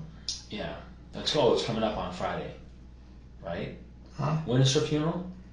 This Friday comes. It's Friday. Okay. So 28 3 o'clock. you know how hard it is for I've been Adele to lose her daughter. I've been there with my son. Yeah. It's tough, right? Oh, yeah. So our job is to try and find the answers as to why this thing happened. And initially we thought maybe it was self-inflicted suicide, but obviously when you start looking at her, she was brutally murdered. And so we were trying to find answers, right? And that's where I know my partner's kind of coming at you hard, and He's got a job to do. he has a job to do. Yeah. I understand. Okay. And it everything we have, it puts you there during when this happened. According to that, yeah. According to that, I did it. Okay, so that's what we're looking to you, kind of like, how do you explain this? How can you explain it? I have no explanation. You have no explanation at all? No way. That's all I know. Only what I've told you people. So look at it again. You show up over there to bring pizza, right? And the cookies. And the cookies. Okay. And you are met by her at the front door. She opens the front door, but she lets you in, right? Yeah, she could have been on the side door, side yard over there when I got there. Because I heard she says, "Hey, Tony." And it took her a little while before she came to open up the door, let me in. I always go into the front door. Yeah. Okay, so she comes in the front door and she lets you in the house. Absolutely. Do you notice anything at all about the house that out of place? Drawers on the ground or anything that's unusual? I didn't look at things like that. Didn't look at things like that at all? Was she smoking a cigarette maybe, or Not that I know that you she's noticed? okay. No? And you didn't see anything unusual? There was no blood around or anything that looked odd or No. raised suspicion to you at all? No? Everything was just normal? Just normal as always. And you're talking to her. What are you talking about? Probably what she first I when I open up the pizza thing or the foil, she grabbed a piece and said, "Oh, I have this. I'm gonna have a pizza with my friend now, and the cookies." I said, "Good." Okay. And then she starts to eat one of the pieces of pizza? Yeah, she started biting it. Yeah. Okay. And then after that, what does she do? I mean, what does she say anything to you? Is she says friends? We were looking Is at she the, kidding though? Is she Huh? serious, or she's kidding about friends coming over? No, he was pretty serious. Some serious anyway. But Okay. that's what do I know? Yeah. I really don't know that much about her at all. We don't see that often at the house. Mhm. Only she has packages delivered at the house, and she kind of picks them up once in a while. Okay. We still got one at home. Sometimes when I need help on the computer, she come and help her, teaching her on the computer. Okay. Okay. And so, possibility she's gonna have friends come over is what you're thinking, maybe? Yeah. You don't know. Okay. And then what happens? Where is she sitting? She's standing, walking, sitting? Oh, she was standing. Standing where? Standing in front of me like it was the counter there. She was on this side and I was on this side. Okay. And you put the pizza down on the counter? Put the pizza down On the counter. on the counter, of course. I opened her up and she had a piece. Okay. And then what happens? That's it. I was looking at the yard from the window. I told about a big bush over there in the rock garden, because it was. I said, that bush is getting kind of big. Yeah, she said, I gotta trim it. Then she was faced to me when we were talking. Okay. Standing. Standing. Okay. And then what happens? What happens from there? What happened there? We were just talking. Okay. And when she said she got friends coming, I said, myself, I said, well, time for me to leave. We were talking a little more. And I started walking up the door. She was behind me and she come and closed the door. No, she didn't. No, she said, just a minute. She went back in the kitchen, I guess, or someplace, and she brought me 2 little roses. She said, bring these to Mama. And I walked out the door. She closed the door. I don't know if she locked the door or not. Okay. I don't know, but the gate was open, wide open, Okay. when I got there. Was somebody in the house? I don't know. I don't know, Tony, but it looks, like I said, if you look at the timeline of what we have, even if somebody was in the room, the Fitbit shows her heart stop at 28 minutes after 3. It just completely stops. And your car doesn't leave until 3:33. So, can you put yourself in our positions? We're trying to figure out why that is. And I'm looking at you. I understand. I'm looking at you, and I understand. feel like I'm looking at the. I explained some of it. I don't know nothing. I don't know. I don't know, because you were there. What happened between? I have no idea. Yeah, I don't know. Because it was bad. I mean, it was a bad scene. It was bloody, and it was bad. Oh my God. Yeah, and we need to bring closure to this, and that's why we have you in here, because you're the you're the last person to see her and talk to her during the period of time when she was alive. Was somebody there? I don't know. We've talked to all her friends, and the 2 best friends she has, they all said she has nobody. She has no boyfriend. She has no secret person she talks to. None of the neighbors are next door neighbors, so they never see anybody come over to the house ever. So you got to put yourself in our shoes. We want to bring closure to this. I do. Believe me, I do. So give me some ideas. How do we figure this I out? don't have any idea. Yeah, because I'm at a loss too. I mean, I I've been doing have this for a no long idea time. what the hell happened in those few minutes. I don't. I don't damn well. I would never do a thing like that. So you weren't mad at her, Tony, for any reason? No way. No. Never. No reason. I don't know. She's nothing but an angel. Even if we didn't see her that often, but she was an angel. Okay. A So daughter. you weren't To me, angry it was with a her daughter. you weren't angry with her for any reason. Oh, no way. And neither was Adele. Adele wasn't mad at her for any reason. No. And then when they talked to her, each other, Adele goes in my bedroom, and they could talk for a hour, 45 minutes, an hour. But I don't stay with them. Mm-hmm. I watch TV or whatever. Sometimes I read a cookbook or whatever. But no. They talk for a long time. What they talk about is none of my business. Yeah. Okay. But there's I cannot believe it. nothing else. No turmoil in the family at all that would. No, not that I know. Not that I know. Okay. If they did, I would know. No, I don't think so. They will love each other. I mean, love each other. Well, a lot of things can drive people apart, though. So that's money. Money, we don't need it. Yeah. We have no problem, money or whatever. No, Financially, you guys are fine. we are okay.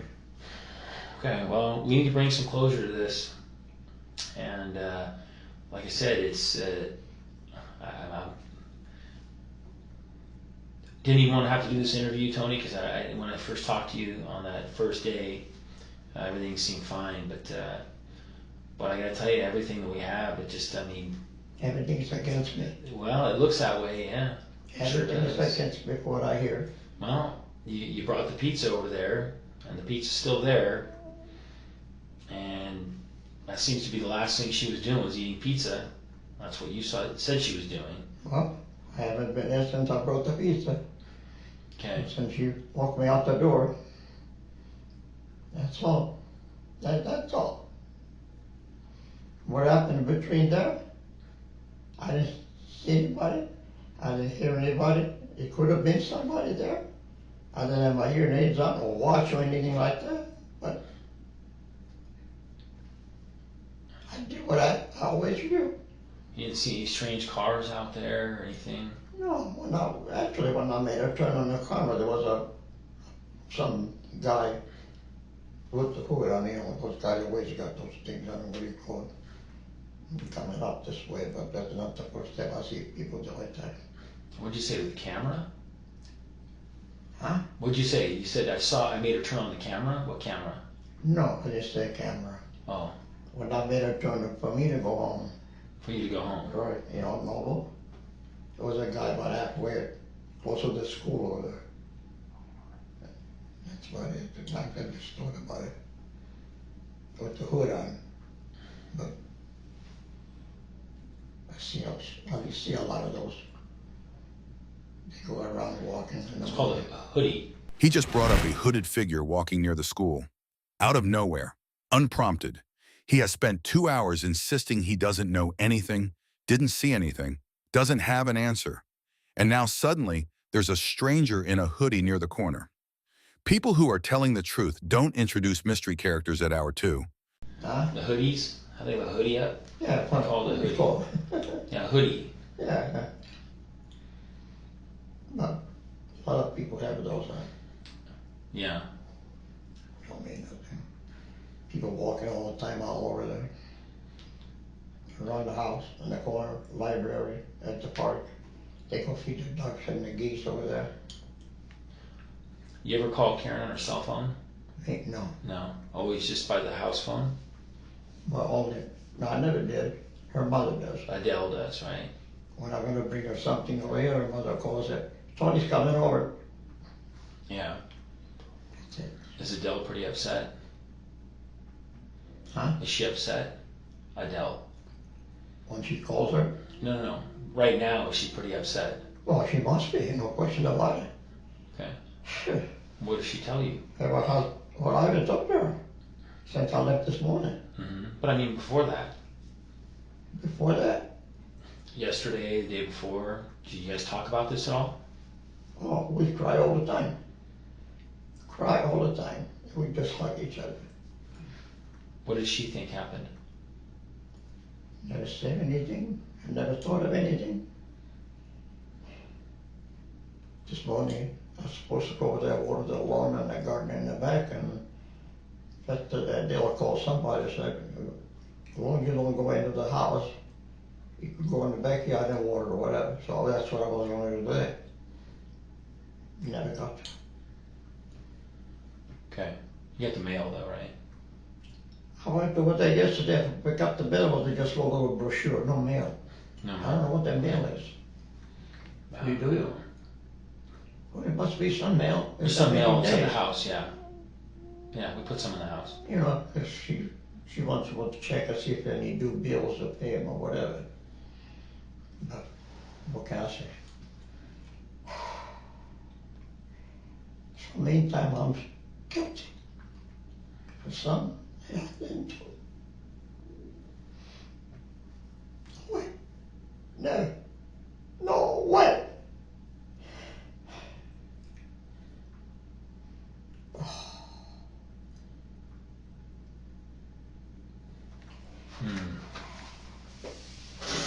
I don't know what to tell you. I don't know what to tell you. I can't tell you any more than what I know. Yeah. That time there, I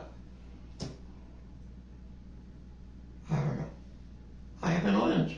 I can't want to tell you things that I don't have an answer. Yeah.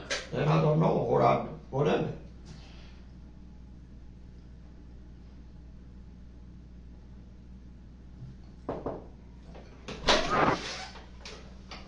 Do come in. How are you, Tony? I'll give you a chair. A hot one. Thank you. That's all right. Hey, Tony, I talked to some of the folks that are out searching your house right now. Oh, good.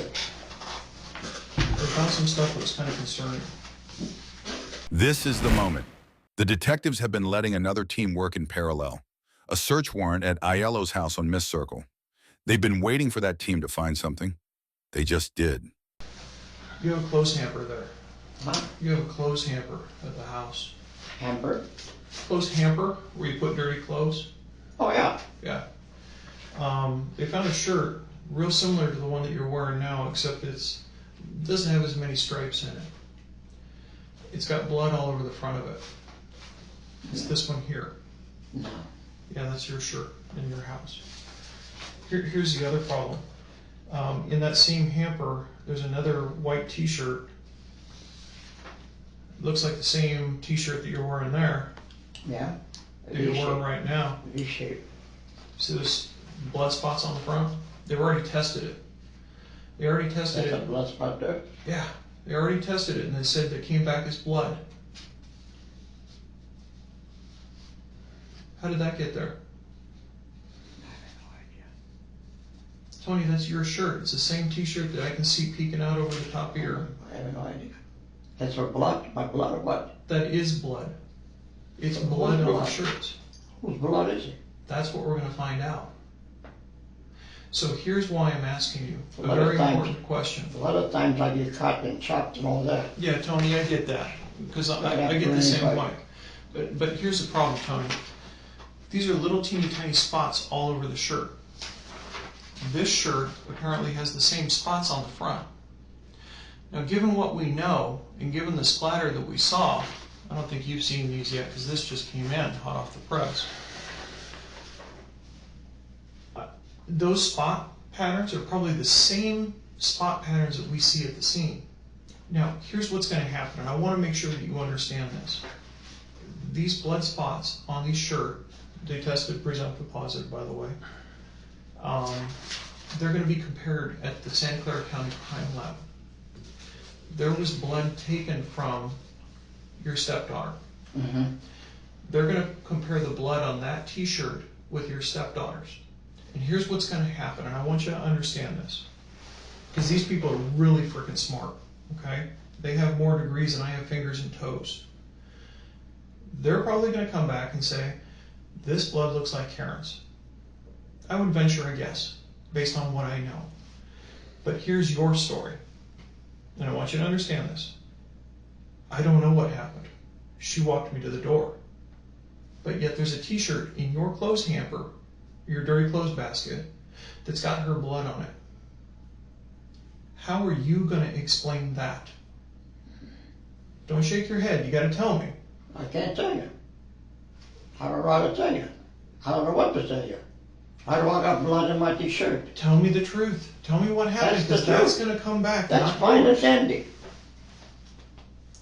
Tony, do you understand what I'm trying to tell you? I do. I do. I mean, that's major. I understand what you're saying. But that blood is on my T-shirt Yeah. that I had on. And it's also on your shirt. And the shirt. Your outer shirt. The same style that you're wearing there. And it's in your dirty clothes hamper. I did not do it. Well, who did? He just looked at a photograph of his own striped polo with blood spatter on the front, pulled from his own laundry hamper. And his answer is, I have no idea.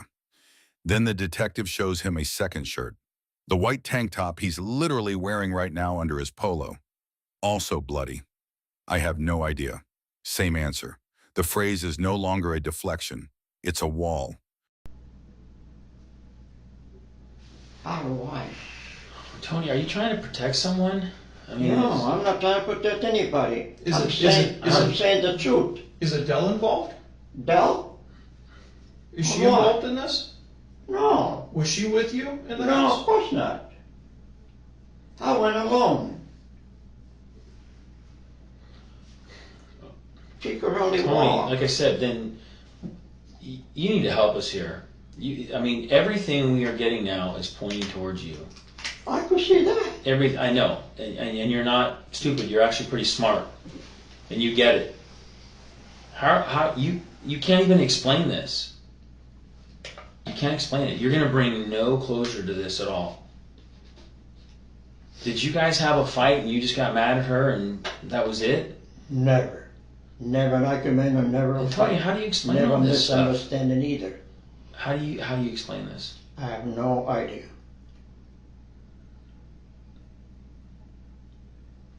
Question is, whose blood is it? I don't know. Is it your blood? I don't know about you, but Many times I when get I cut cut. myself and I get blood on something, I know I can remember when I did it. I can remember if I Oh, hit there's a myself. 1 week. There's a 1 week that I get chopped. I can't even touch myself that I bleed. Okay, so do you think that blood on your shirt is from? I have no don't know. idea. I have no That's a idea. pretty good amount of blood. I have no idea, my friend. Believe me. I'm not trying to hide anything. I'm not trying to save anybody's life, whatever. I don't know. I did not do it. Never. Never. Never. Of course, you got to believe in what you see, what you get, proof that you have, or whatever it is. We follow the evidence, Tony. Right. It's Absolutely. evidence. That's our job. That's our job. That's what we do. And as time goes on here today, more evidence keeps coming in. Like, take for example, the knife that was put in her hand actually has a stamp on the side of it. It says Flint Stainless Vanadium, made in USA. Just so happens you have the same stamp on a knife in your backyard, in your little work area, your little potting area. Remember 50 minutes ago when he said, and I quote, "I never touched a knife. I've never seen a knife."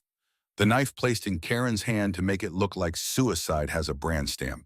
Flint Stainless Vanadium, made in USA. There is an identical knife, same stamp, same brand, in Anthony Aiello's backyard tool area. The detective doesn't even raise his voice when he drops this. He doesn't have to. And my knife in the backyard. Yeah. I don't know. I have- Maybe somebody I got bigger borrowed. knives Maybe since I was somebody a butcher. borrowed a I knife. mean, I don't know. You know, since I was a butcher, I got knives stamped in my ears. That's not so concerning. What's more concerning is this blood splatter on this shirt. That's way concerning. Because spotting like that doesn't occur when you cut yourself. It doesn't occur when you cut yourself. You'll get smears, but you don't have spotting like that. Well, it depends what kind of cut. Sometimes you cut yourself or you shake your hand, you know, whatever, and blood splash. Yeah, Could it maybe, but if you could it shake be it, possible? if you've ever cut yourself before, you know that when Many you shake times. it, when it comes off, it actually gives like a mark. It's almost like a streak because it falls weird. Because blood's not like water; it doesn't just go. You'd be surprised. I mean, It actually kind of stretches out a little bit. Well, these aren't stretch out spots. You can see them. it's a drop. They're like straight drops, which indicates to me, but you know, I'm just a layman, indicates to me that it's from some type of impact. So here's my thought. While you're in process of doing this, you're getting that cast off all over you. And we didn't get it all off. We didn't get it all out. And we threw it in the clothes hamper hoping that it'd go away. Hoping that our mistake went away. Hoping that this thing that happened in an instant could just all go away.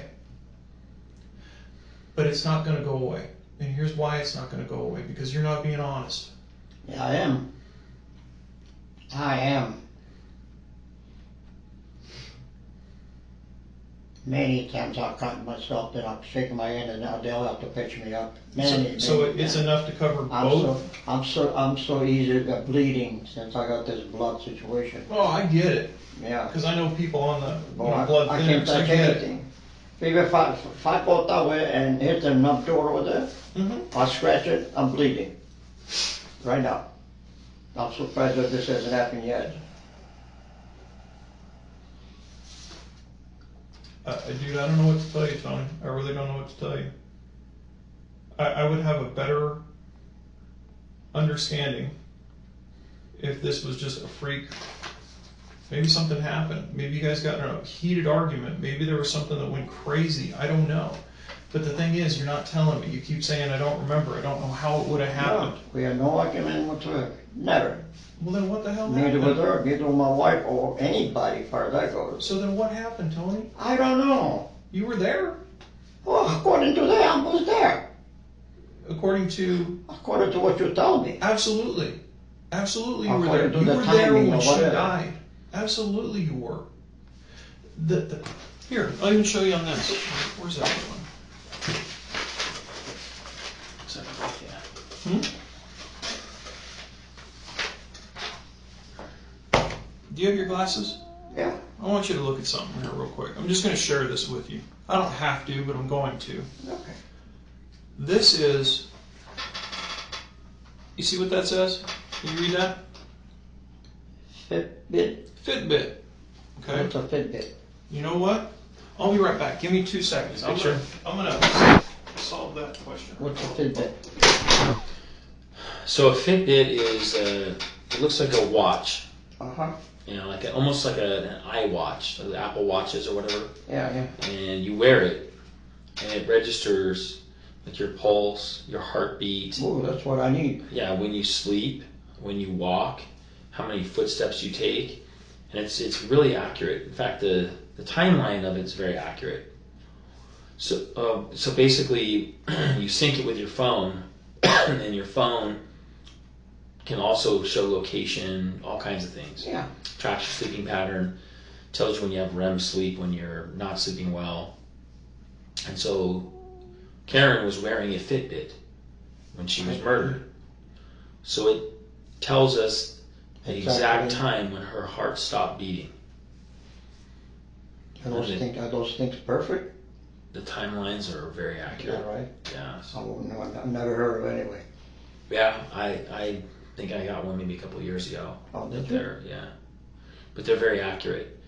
And so that's why we're telling you that I understand. you were there I understand. in that timeline. So unless someone else was there with you, or right when you left, and even then, right when you left, it already shows her heart stopped beating. So that's what we're trying to tell you. These things are very accurate. I understand. So, Tony, you asked what a Fitbit is. Yeah. That is a Fitbit. No, I've never seen one before. I've never heard of it. Well, I'm going to show it to you. Looks like a watch, doesn't it? Yeah. It's upside down. This is the inside of the watch. Tony, you see these two little lights right here? Yeah. And this little square? Uh-huh. Those are sensors. Hmm. Pretty high tech. Those sensors are what read movement and heartbeat. These two little sensors and that little square box are the way important part in this investigation. Here's why. So here's a report, it's just a screenshot, but it says from September 1st until September 13th. This is what's called steps. Okay, and you see on some days Karen hit 10,000 steps, and that's great. That's walking a long way. So this right here is September 1st. This is September 2nd, 3rd, 4th, 5th, 6th, 7th, and 8th. Karen walked around on the 8th. But now what I'm going to do is I'm going to turn the page, and we're going to go to September 8th. Saturday, September 8th. I didn't make this up.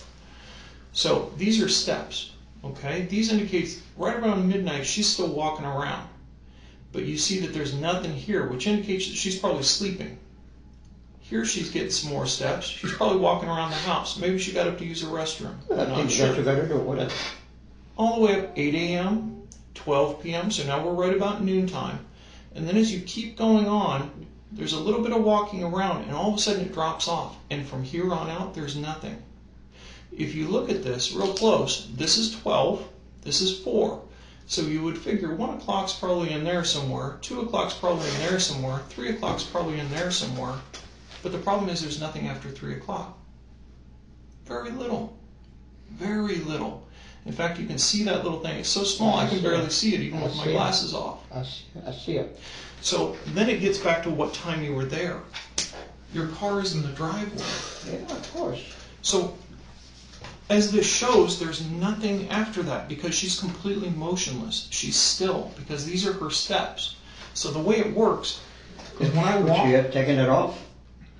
It was on her when we found her. It was on. Yeah, so it didn't move. It didn't move at all because at that point she's dead. Sadly, she's dead. It's at the same time that you're there. Like I told you, I didn't make this stuff up. I tried to generate this stuff so you could see it. What would you do a thing like that? I wouldn't. No way. There's no point. No. So with that being said, how do I explain that? That plays me that I did it. According to the... Yeah, but I did not do anything like that. Never. Okay, so let's just kind of lay stuff out because I'm missing it. Maybe you can fill in the holes for me. Because this says you were there. This is the device. Here's blood on your shirt. Here's blood on your other shirt. And then I can't even bring in the video of your car in the driveway. But you see what I'm saying here? I know what you're saying, but And I'm trying to figure it what out. blood is that? I don't know. Here's the deal. I won't know for a couple of days. Because what they're going to do is we're going to get what's called a buccal swab from you. They already did, I think. What do you call it? No. Oh, yeah, that's right. Mhm. That's right. We got one already. So we Somebody already came have over that. and, We already have that, so we don't even need it. So we can compare this to your blood, these blood stains, and we also have blood from Karen. And we can compare these blood stains to Karen. Now, Tony, I want to ask you this. If those are if that's Karen's blood, what should we do? I have no idea. You have no idea because you don't have a conscience, or what is it? If this is Karen's blood, you could think of it. if this is Karen's blood, what would you do? What should we do? Places me guilty. I don't determine guilt or innocence, I just find the truth. But what should we do? I have no idea what you would do, what you have to do. What would you do? What would I do? If that's Karen's blood, all these little spots on the shirt, if that's Karen's blood, what would you do? I have no idea. I have no idea. I would like to sit back and count the number of times that you have said, I have no idea. Because that's the truth. I don't have any idea. Because I know that damn well that I did not do it.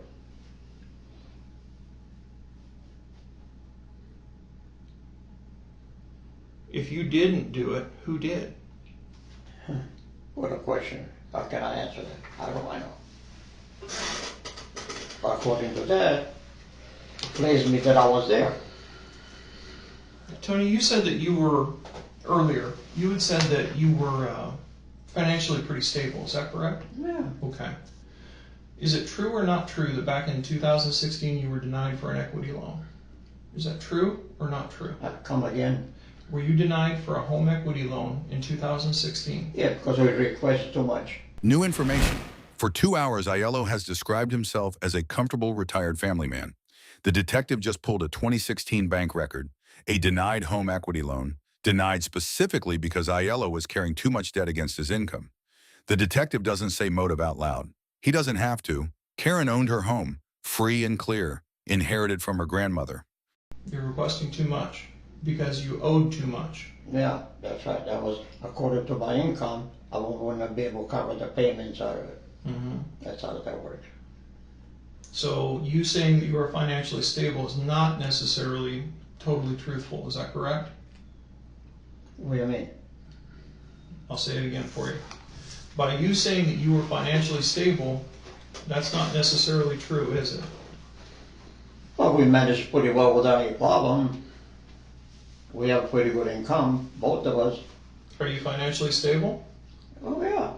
Yeah. We pay our bills Why would you every need? time. Why would you need an equity loan?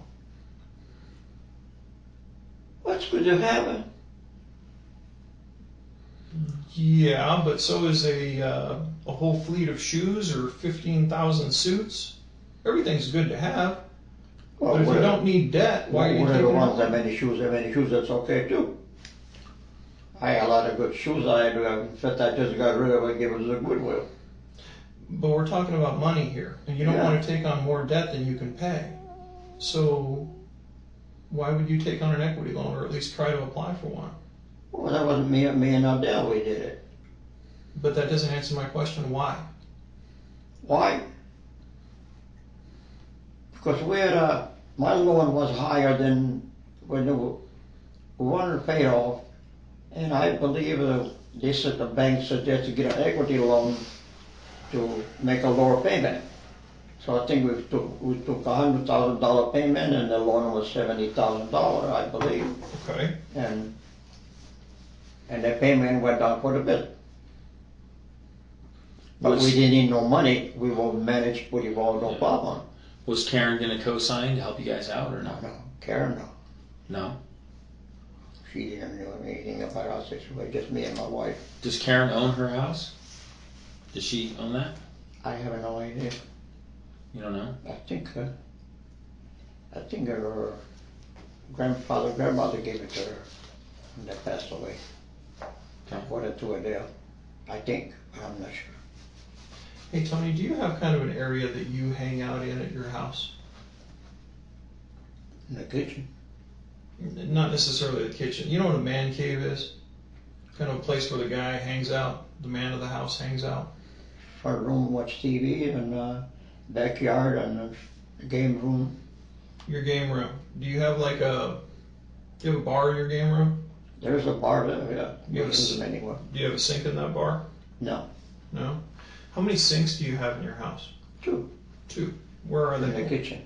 Both of them are in the kitchen? Just 2? Yeah, each bedroom I got 1. Okay, so you got 2 sinks in each, or 1 sink in each bathroom, and then 2 separate sinks in the kitchen? And I have a bathroom too. Okay. I'm just being told that they're also finding blood in one of your sinks, which means that there's some form of cleanup in one of the sinks. Can you explain why they might find Which blood? sink is that? The one in your house. In the house we got the one in the kitchen, Okay. which they double, stainless steel. Okay. And you also have one in your kind of man cave. You know what a man cave is? No. Okay. Can you explain a man What's cave? a man? It's like a den. Remember how men used to call a room their den? Like a den? A room where a man would have like a desk and trophies on the wall. Oh, yeah. A den. Well, I got my game room. I got all my games hanging on the walls and things Sure. like that. Game And room, right den. There, and right there, I have a half a bathroom too. Okay, man cave. Yeah, it's Yeah. like some guys will have a big garage and they'll have like a little room in there with a Yeah. TV Okay, and a little bar and like a bathroom, Yeah, half no. bathroom. No. So is that what your like man cave is? Is that one little room you're Yeah, talking about? no. We got that bar in that corner. We don't use them anymore. But that bar, it's got a little sink in it, right? No. No sink. It's a dry bar. So it's like is that like the converted garage? Used to be a garage when I built the house. I didn't want a garage. But there's a sink in the converted garage, or off the converted garage. Is that correct? There's a half a bathroom. Okay. Well, there's blood in that sink. Blood in a sink, not a smear from a shaving cut. Enough blood that someone tried to clean it up. In the half bathroom off his converted garage, the room he calls his game room, the room nobody else in the house uses. A cleanup happens for one reason.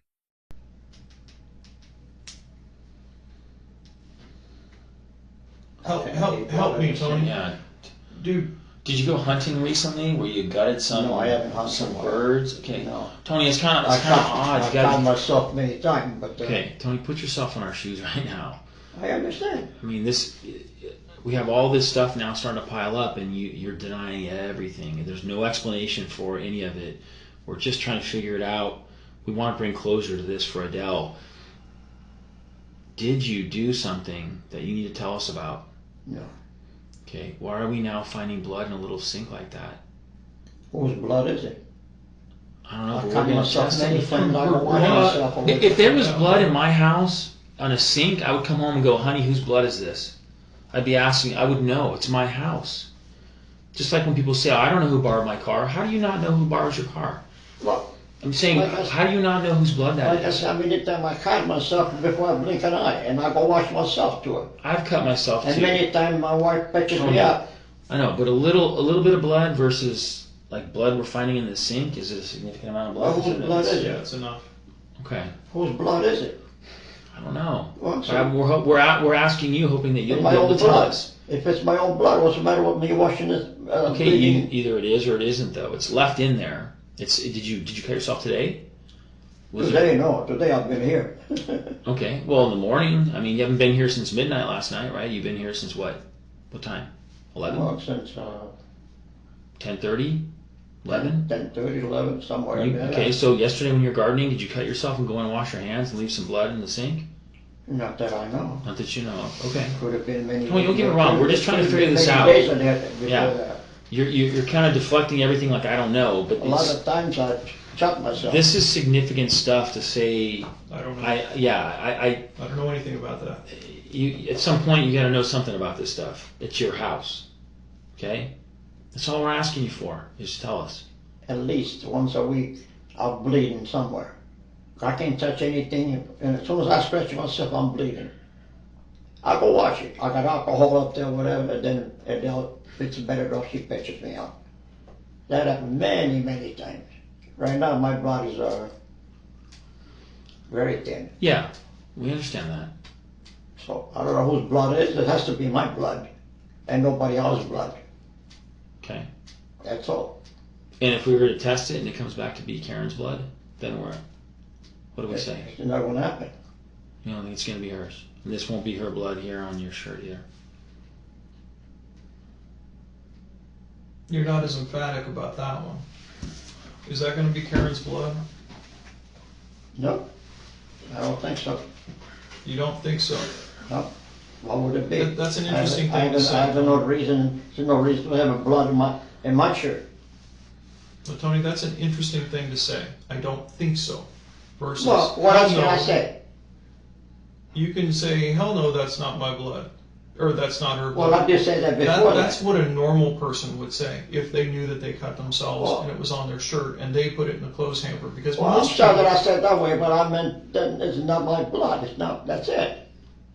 And I don't want to change conversation. we just want to understand because all these things are adding up and the picture gets worse the more we go through your home. The picture gets worse. It doesn't get better. It gets worse. It's like, hey, this thing shows Tony's responsible. This thing shows Tony's responsible. That thing shows Tony's responsible. That thing shows Tony's responsible. The video shows Tony's responsible. The blood in the sink shows Tony's responsible. What do I do? I can't even stand up and argue for you because you won't even tell me what happened. I have nothing to tell you. That's what I'm talking about. I don't have a thing to tell you.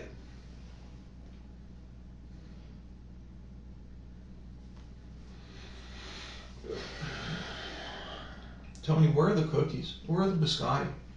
What'd you do with them? Did you take them with you? Oh, no, but I have no. I got a lot of those at home. Oh, okay, because earlier... I'm not an Indian giver. No, earlier you said, yeah, where was the biscotti? Oh, yeah. You asked us. Well, sure. It was an interesting question because we never told you we never found the biscotti. No, you never did it, but I did ask it up. I know I brought the cookies there, and I'm asking what happened to the cookies. Knowing that your daughter was killed, is it reasonable to ask me about a bag of frickin' cookies?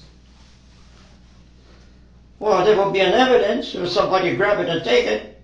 So the Cookie Monster did it. Is that it? He just asked on his own what happened to the biscotti. The detectives never told him they didn't find any cookies. He volunteered it. Watch how the detective handles it.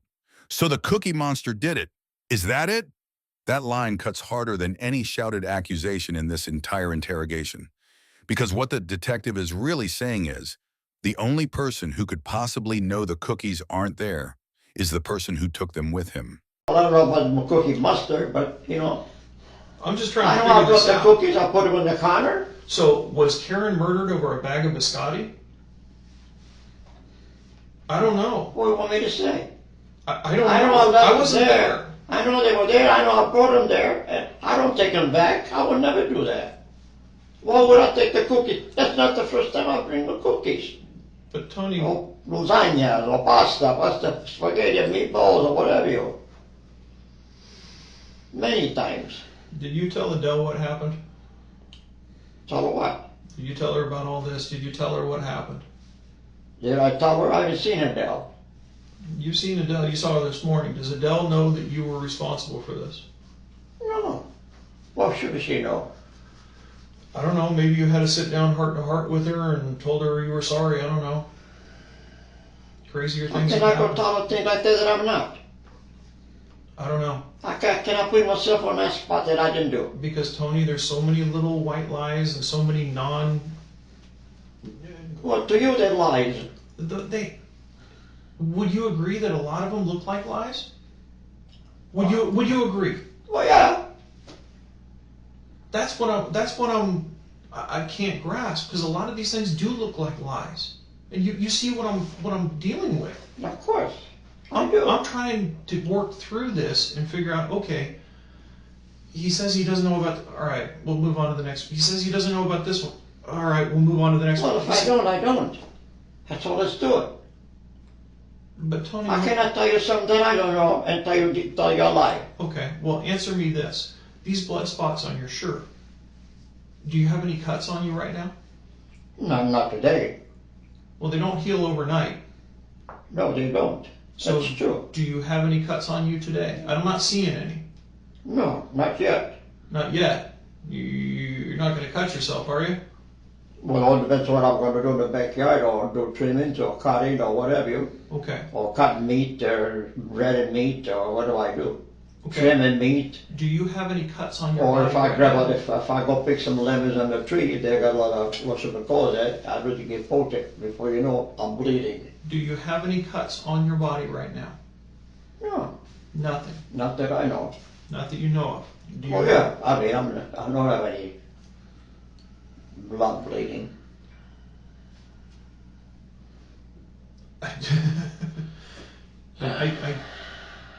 I can't get past all the little white lies, Tony. I can't. Well, I don't, to you they're white lies. To me they're not. Fair enough. Everybody's got their perspective, and I get it. I'm just trying to put together a murder of a 68-year-old woman that was most likely committed by you. I think you According to did it. you. I think you did it. No way. I think Never you're in a million responsible. years. I think you took something and you hit her really, really hard, multiple times in the head, crushing her skull. I think you did. I think you're strong enough. I think you're able enough. I think you have the present ability. I just can't understand No why. reason in the world for me to go do a thing like that to Karen. No. No reason in the world. Tony, I would agree that there's no reason for a human being to kill another human being. But sadly, that happened in this case. And the thing that ticks me off the most is whoever did it had the audacity to try to make it look like she had done it to herself. That to me is pure evil. Pure evil. And that's one of the things I have a real problem with.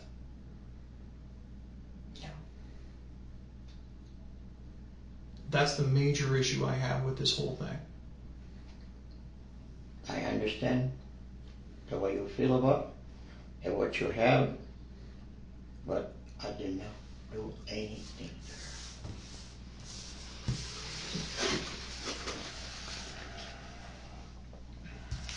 Not a thing. Tony, I want you to understand something.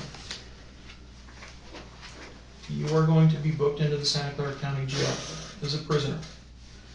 You are going to jail. You are not going home.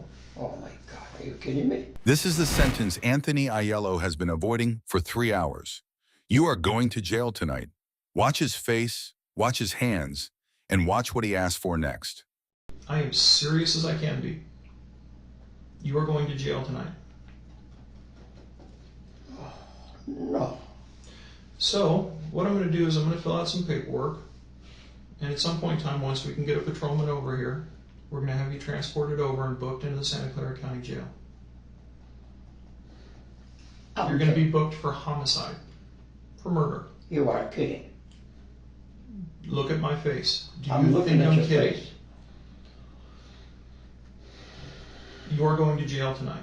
There is no ifs, ands, or buts about it. Well, I have no say so as far as that goes.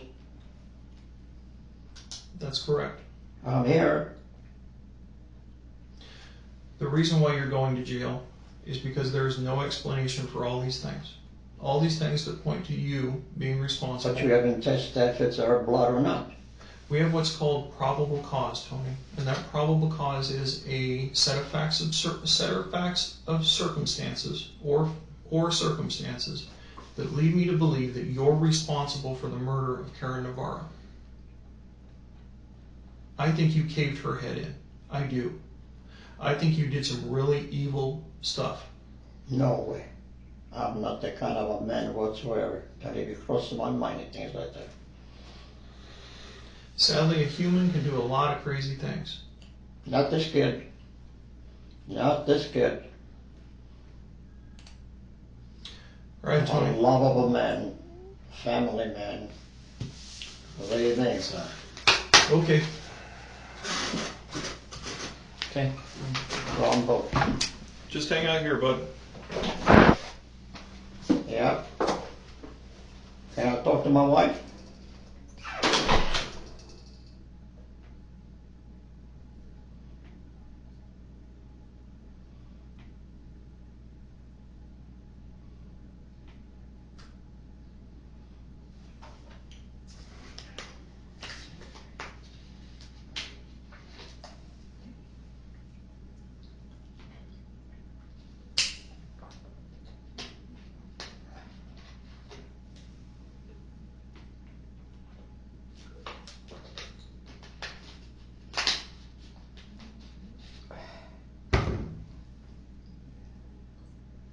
I got blamed for something I didn't do.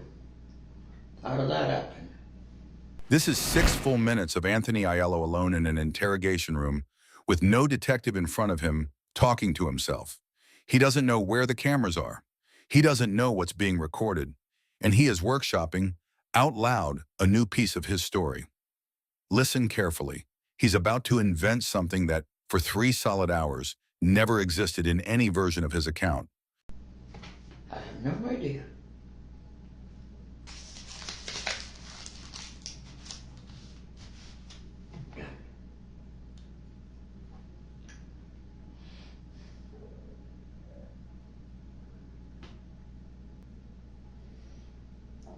I didn't do it.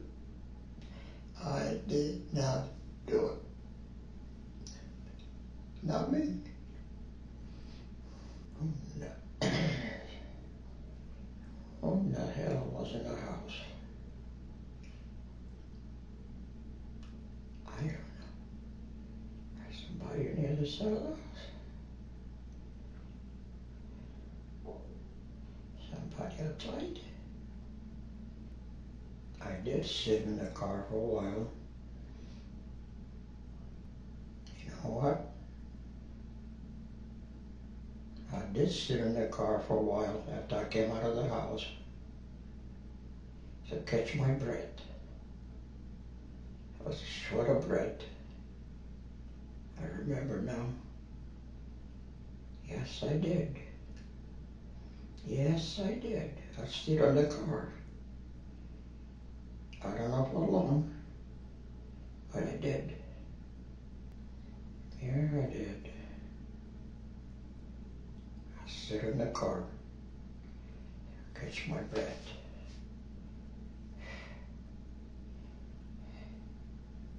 I was short of breath. Yeah.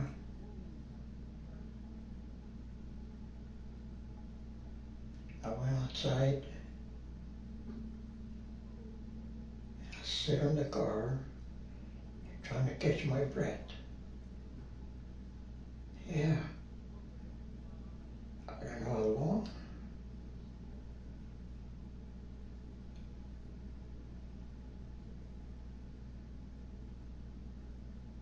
You know,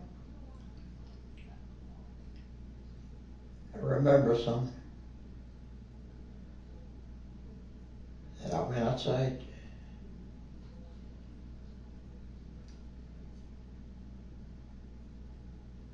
and sit in the car. Yeah. Yes. No, could be. I had a raincoat on.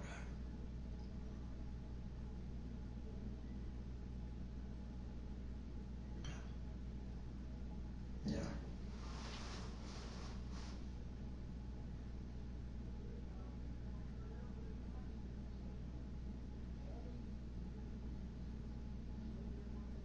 I want to see the detector.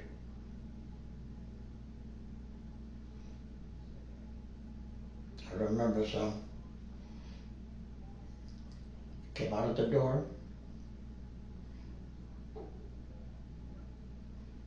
I sit in the car.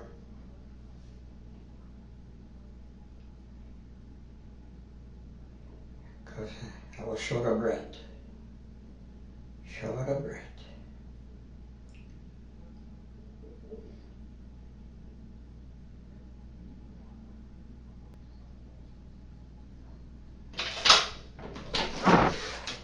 Oh, you're the man I want to see. What's up, Tony? I came up with something. You came up with something. I remember something. Okay. Okay. Please come in. This is the most important moment in the entire interrogation. For 3 hours, he has held one timeline: pizza, conversation, walk to the door, drive home. Alone in this room, with no questioning, he suddenly remembers that he sat in the car for an unspecified amount of time after leaving. 5 minutes. Maybe 10. Convenient, isn't it? Because the gap in the timeline is exactly 5 minutes. He's not remembering. He's adjusting. And then, listen to this, he knocks on the door and asks the detectives to come back so he can tell them. Go ahead. Go ahead and take a seat, Tony. Have a seat. Let's talk. Sure. What do you remember? I'll tell you. Something important? Huh? Something important? It could be. What's that, Tony? When I came out of the house over there, I know I was short of breath. And I sit in the car for a while. Because I get at least once or twice a day short of breath. Okay. And I sit in the car until I was ready to shake to leave. Okay. That's all. Forgive me, Tony, That's okay. but that's not what the video showed. And just like that, the news story dies. The same neighbor's doorbell camera that time-stamped his car arriving at 3:13 and leaving at 3:33 doesn't show an extended sit in the car break.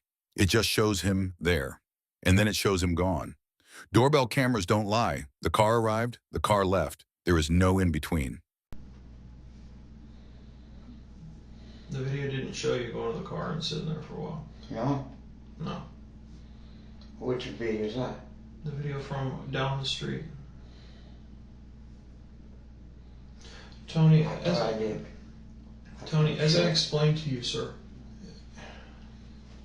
it's all the little teeny tiny lies that kind of build me up and go, wait a second, which road are we going down? It's all these statements that I can't explain this. I can't explain this. Well, Tony, there's a crap load of stuff that you can't explain. And if you can't explain it, I have to use science to explain it. But I know that I went in the car and rest. I don't know for long. But Tony, as I explained to you, I'm not really concerned about what happened when you exited the house. I'm more concerned about what happened when you were inside the house. Yeah, I don't want to see, this is what's going to happen, and I want to make sure that you understand this. Excuse me, that burrito was good. This is what I want you to understand. This has started a ball rolling, and the ball has momentum, okay? And as it rolls down, more things happen. Take, for example, the guys are still searching your house. They're still finding more things that look like they're evidence. They've also told Adele what's going on. They've explained to Adele that you're being booked for murder, for murdering her daughter. But that's what's happening, Tony. Yeah. I know it's a bad word to use. Tony, if you didn't, who did? I have no idea. You were inside the house at the time her heart rate went to 0. I can't explain it. I wasn't there. He can't explain it. He wasn't there. You can explain it because you were there. I was inside of the house. Yes, sir, you were. According to that. Absolutely. But I didn't do it. Then who did? If you were inside the house when she died, who did it? She was alive when I was there. Tony, she was dead for 5 minutes before you exited the house.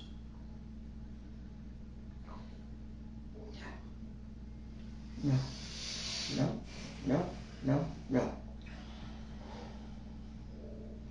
Okay. Is there anything else that you wanted to say? No. So I just remember that part, that's all. I appreciate that. You betcha. I know that I'm going to sit in the car, Okay. that I can drive. I don't want to take any chance. That happened to me at least a couple of times a day anyway. Okay. So you sat in the car and you were resting? Yeah, catch my breath. Like 5 minutes, 10 minutes, Well, 15 I don't minutes? know. You don't I know? don't know. Okay. Till I felt pretty good, then I drove home. Okay. Sorry. I just thought about it as I was walking back and forth here. I said, what happened? What the hell happened? Was somebody home? Was somebody in the backyard? And I remember when I said it, I said, because I was really bad. That's all.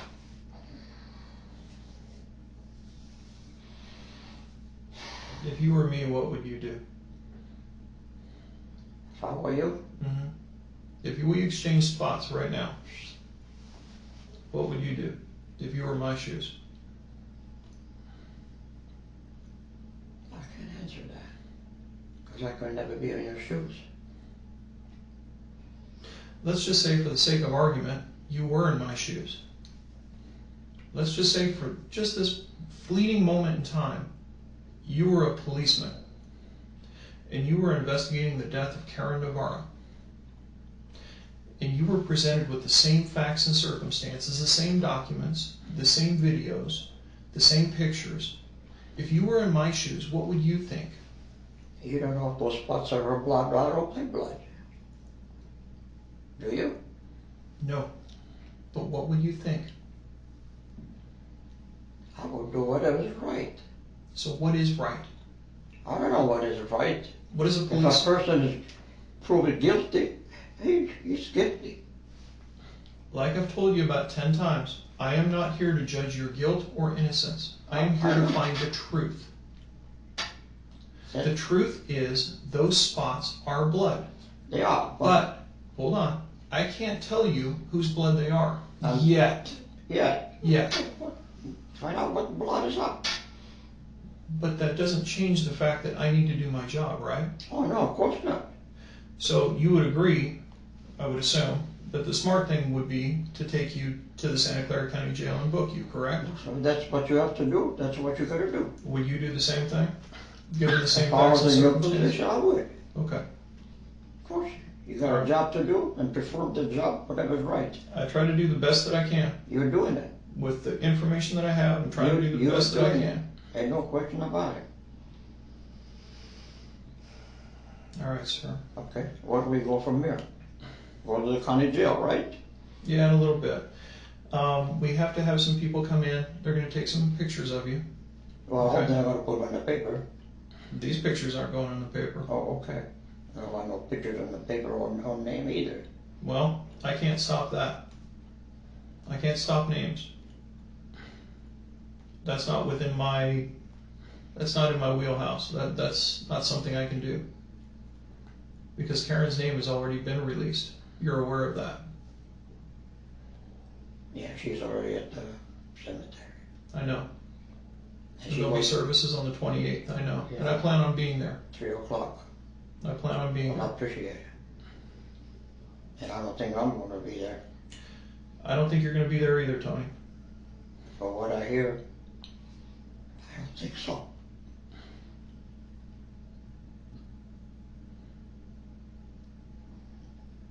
No. What happened? I don't know. I want to be able to tell Adele what happened. Yeah, I appreciate that. She has to know whatever your situation is. Do you think Adele deserves to know? Yes, she does. Yes, she does. Whether I'm guilty or not, but she does know what the hell is going on. And my daughter, I hope she's going to call my daughter, my niece, and see, let them know what's cooking.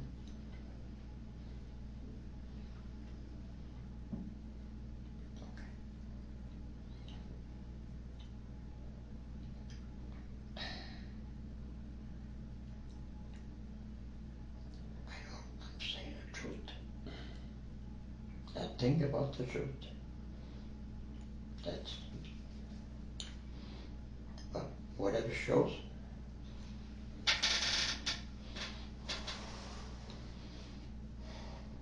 That's what I have to go on, Tom. Of course, it's your job. It is. That doesn't matter who gets hurt. I'm just trying to find the truth, man. But usually, eventually, the truth that comes alive. It does. Yes, sooner or later. And sincerely, I hope for your sake, that's not Karen's blood. Because if it is, I don't think so. if it is, Tony, I'm done. you could say that. Yeah, I'm done. Never see the sunshine again. Be honest. No. It's not all blood. Like I told you, I can't tell. No. I'm not a scientist. I never claimed to be. I never, whatever they tested.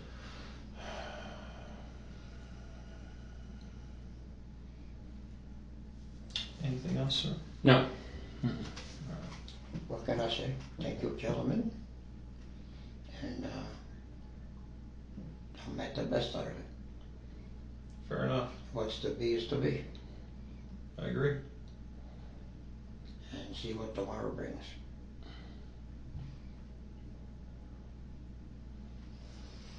Do you want more of your burrito? Are we all done? No? No more? Not so good. All right, we'll get rid of it. They're not my type. All right, Tony, if you need anything, just knock on the door. I'll clear this out. Thank you very much. You're welcome, sir. I'll leave your water with you if you need Yeah, anything well, else. thank you. Just let us know. Okay.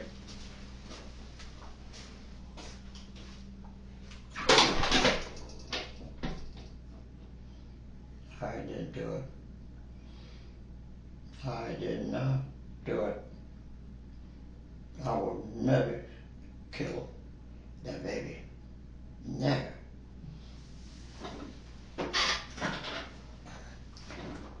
Well,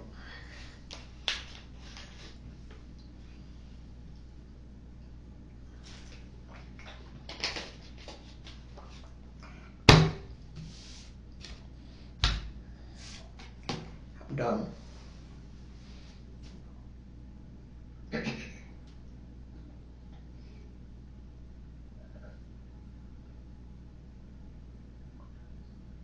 can't be. I heard that ring go out. Was it open? I didn't do it. It wasn't me. It wasn't me. Somebody must have been in the house.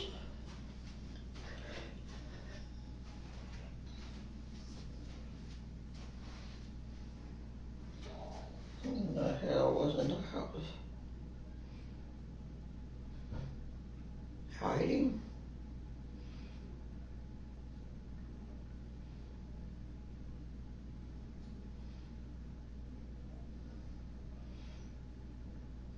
Behind the couch?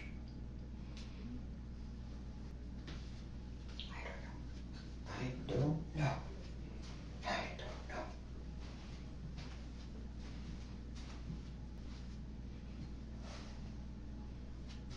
Who the hell did it? Had to be somebody from the hospital.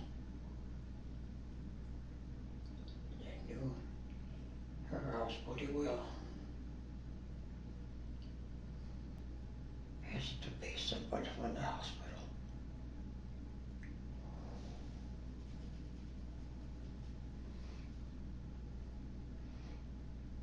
Got into the side gate. I mean, I was in height.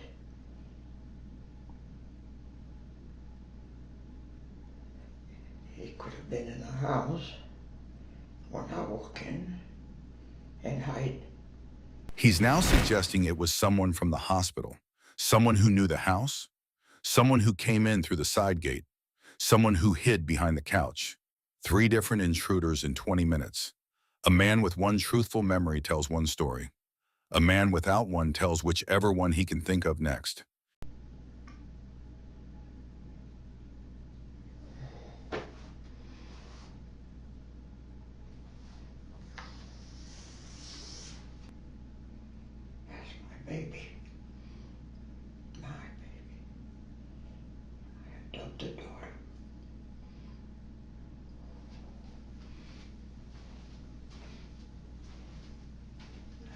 right out the door.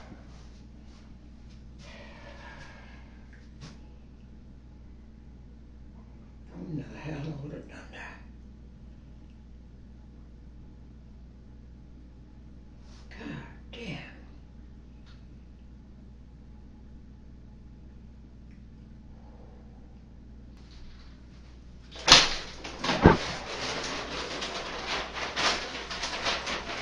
Hey, Anthony, Yes, go ahead and take a seat for a second. I just want to explain this to you. sure. Here's what we're going to do. We need to collect your shoes, your pants, your shirt, and your white undershirt. Sure. We're going to take it as evidence. What we're going to do is once we get those off you, we're going to give you this suit to wear. It's basically like a painter's suit. Am I going to the movie? What follows is procedural. Detectives need his clothing as evidence. They need photographs of his body. He cooperates. He always cooperates. That's part of who Anthony Aiello is. Even now, being booked for the murder of his stepdaughter, he's still cracking small jokes.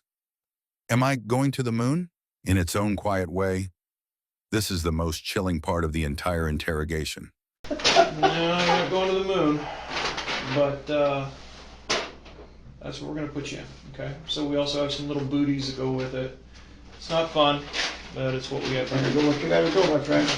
Can you first set everything down up here for me? I'll make sure that you get your glasses back. That's all right. What is this piece of paper here? Yeah, just always carry a note in case somebody, Notepad? no. Okay. Just in case somebody hits me, I get a license plate or something. Okay. We'll make sure we get your glasses. We'll take off your top shirt first. Actually, you know what? Why don't you go and just stand there for a second? I'm just going to take a couple photos of you, like so.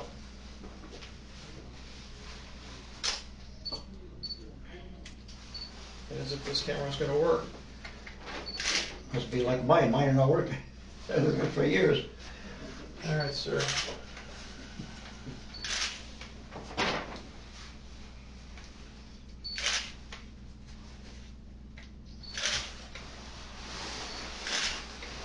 All right, Tony, go ahead and take off your shirt for me. Betcha.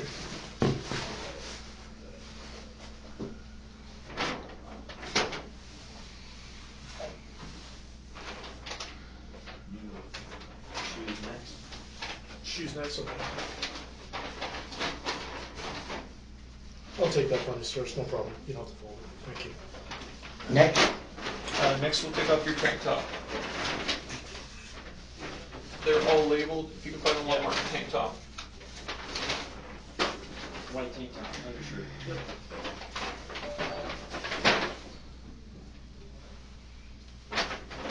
And next, we'll take off your shoes. If you want to sit down. I have to pull them up this way.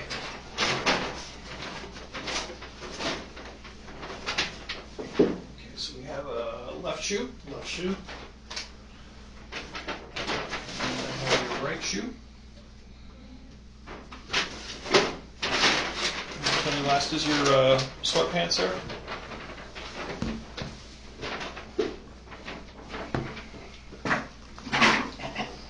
Somehow, they would have come out.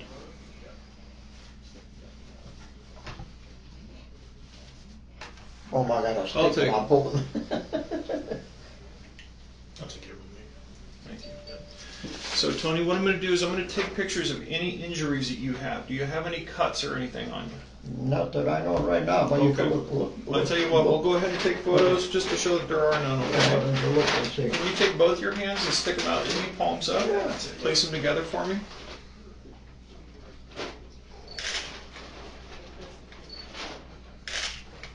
All right, go ahead and flip them around for me on the other side. A lot of bruises there. That's fine.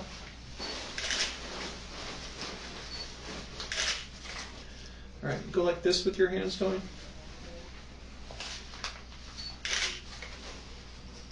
All right, let's do your left arm. So you got a little nick right here. Hey, do we have one of those little ruler things? Let me grab one. Yeah. That's all right. Just relax for a second. No, you betcha. We have these little rulers that we're going to put up next to any injuries that you might have, Yeah. just good to kind of idea. show a scale. What happened here? That will look like a sunburn or something. You ever have skin cancer? Could be, you know. Okay. I never been tested for that, I don't know. How often do you go to the doctor? I got a lot of doctors I do. Okay. With a heart doctor. They take a look at your, I never told them I tell you the truth. that's usually a good thing to do. Anything else that you have like that? I don't see anything.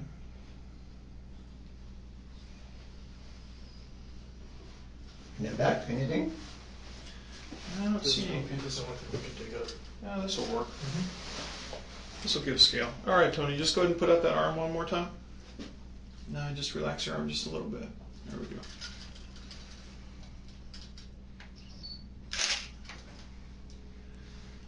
And there we go.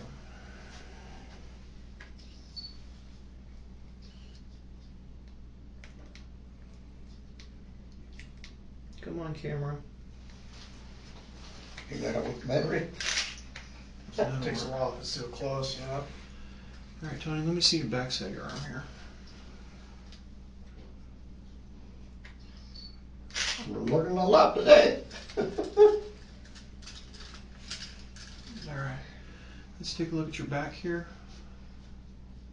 Nothing there. Go ahead and turn around a little bit more. A little bit more. Don't see anything on your arms. A little bit more for me, sir.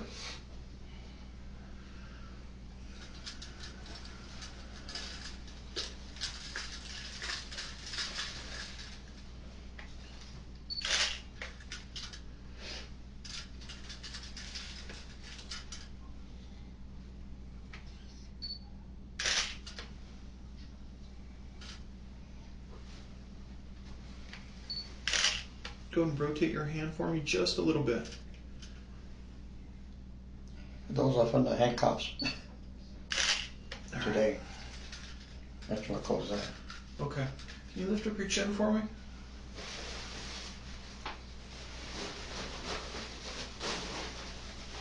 Okay. Anything on your legs? Yeah, a lot of scratches. You got knee surgery? Yeah, I did. All right. Just let me take a little picture of your leg here. All right. Let me see your other leg. Hip replacement too. Still get around pretty good. Tony, can you turn around for me? On the back side of your legs. A little bit more. A little bit more. All right, just stay right there. All right. That's pretty much it, yeah? I think you got pretty much everything. All right. You wanna Okay. Explain how to put that on. Okay, sir, so this zipper here is in the front, is gonna go in the front. So probably the easiest thing for you to do is if you put these on like pants first. So if you wanna go Put ahead. the legs in first. Put the Yeah. legs in first, Go ahead and sit Yeah. down and put them on like a pair of painters Yep. overalls. just like that, yep. I want to try. Right. Yeah, right here. So here's your left leg, and here's your right leg right there. There it is. Wow. Mm-hmm.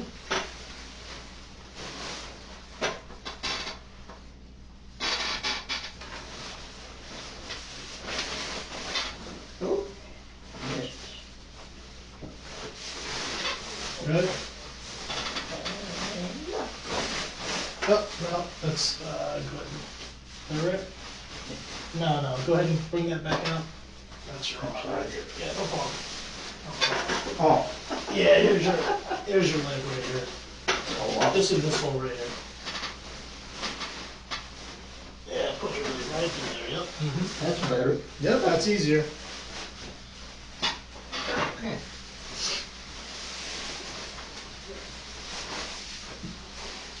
Boy, oh boy, oh boy. They got the booties. Yeah.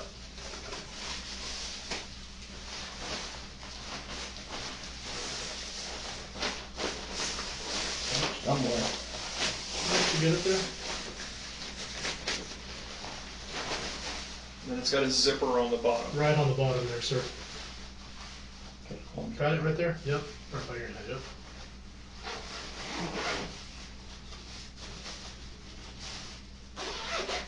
Okay, you probably want to sit down and put these on. These go over your socks. All right, I'll put them in. Just like little sock covers for you. Let's see if we can put them under. No. Can't bend that much. All right, I'll take care of it for you. Yeah, can't do that. Yeah, no problem. You got it there?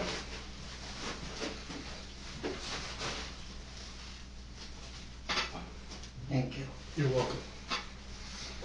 Okay, I'm gonna take your glasses just for 1 second, okay? Sure. All right, you got your water there.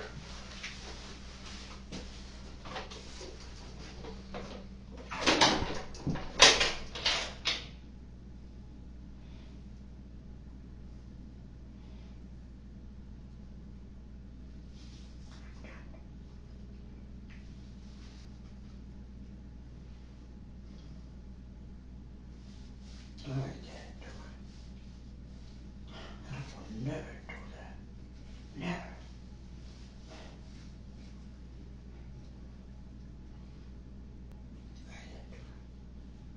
I did not do it. I did not do it. Who in the hell was in the house?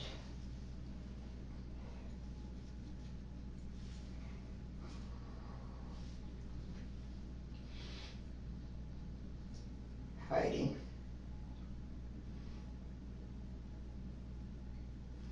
This is the last footage of Anthony Aiello in that interrogation room. In a white painter suit, sitting alone, repeating the same sentence. I didn't do it. I did not do it. Like a prayer he's trying to make true. By the time this footage was recorded, the evidence against him was overwhelming.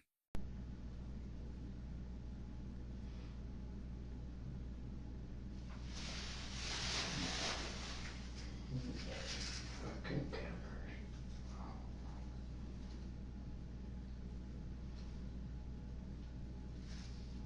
The blood on Anthony Aiello's striped polo shirt was sent to the Santa Clara County Crime Lab. It came back a match to Karen Navarro. The blood in the sink in his converted garage, also Karen Navarro. The knife in his backyard tool area, Flint stainless vanadium, identical brand stamp to the knife placed in Karen's hand, entered into evidence. The doorbell camera footage time-stamping his vehicle arriving at 3:13 and leaving at 3:33, authenticated through cloud sync data. The Fitbit data placing Karen's death at 3:28, authenticated by the manufacturer. Anthony Aiello was charged with the murder of Karen Navarro and held in the Santa Clara County Jail awaiting trial. He died in custody at 90 years old before that trial ever happened. Karen Navarro's family never got a verdict. They never got a sentencing.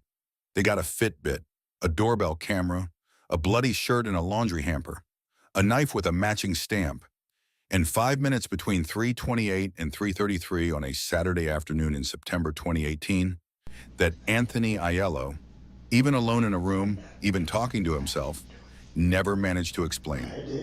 If you held a verdict in your head from the beginning of this video, drop it in the comments now. Did the evidence change your mind?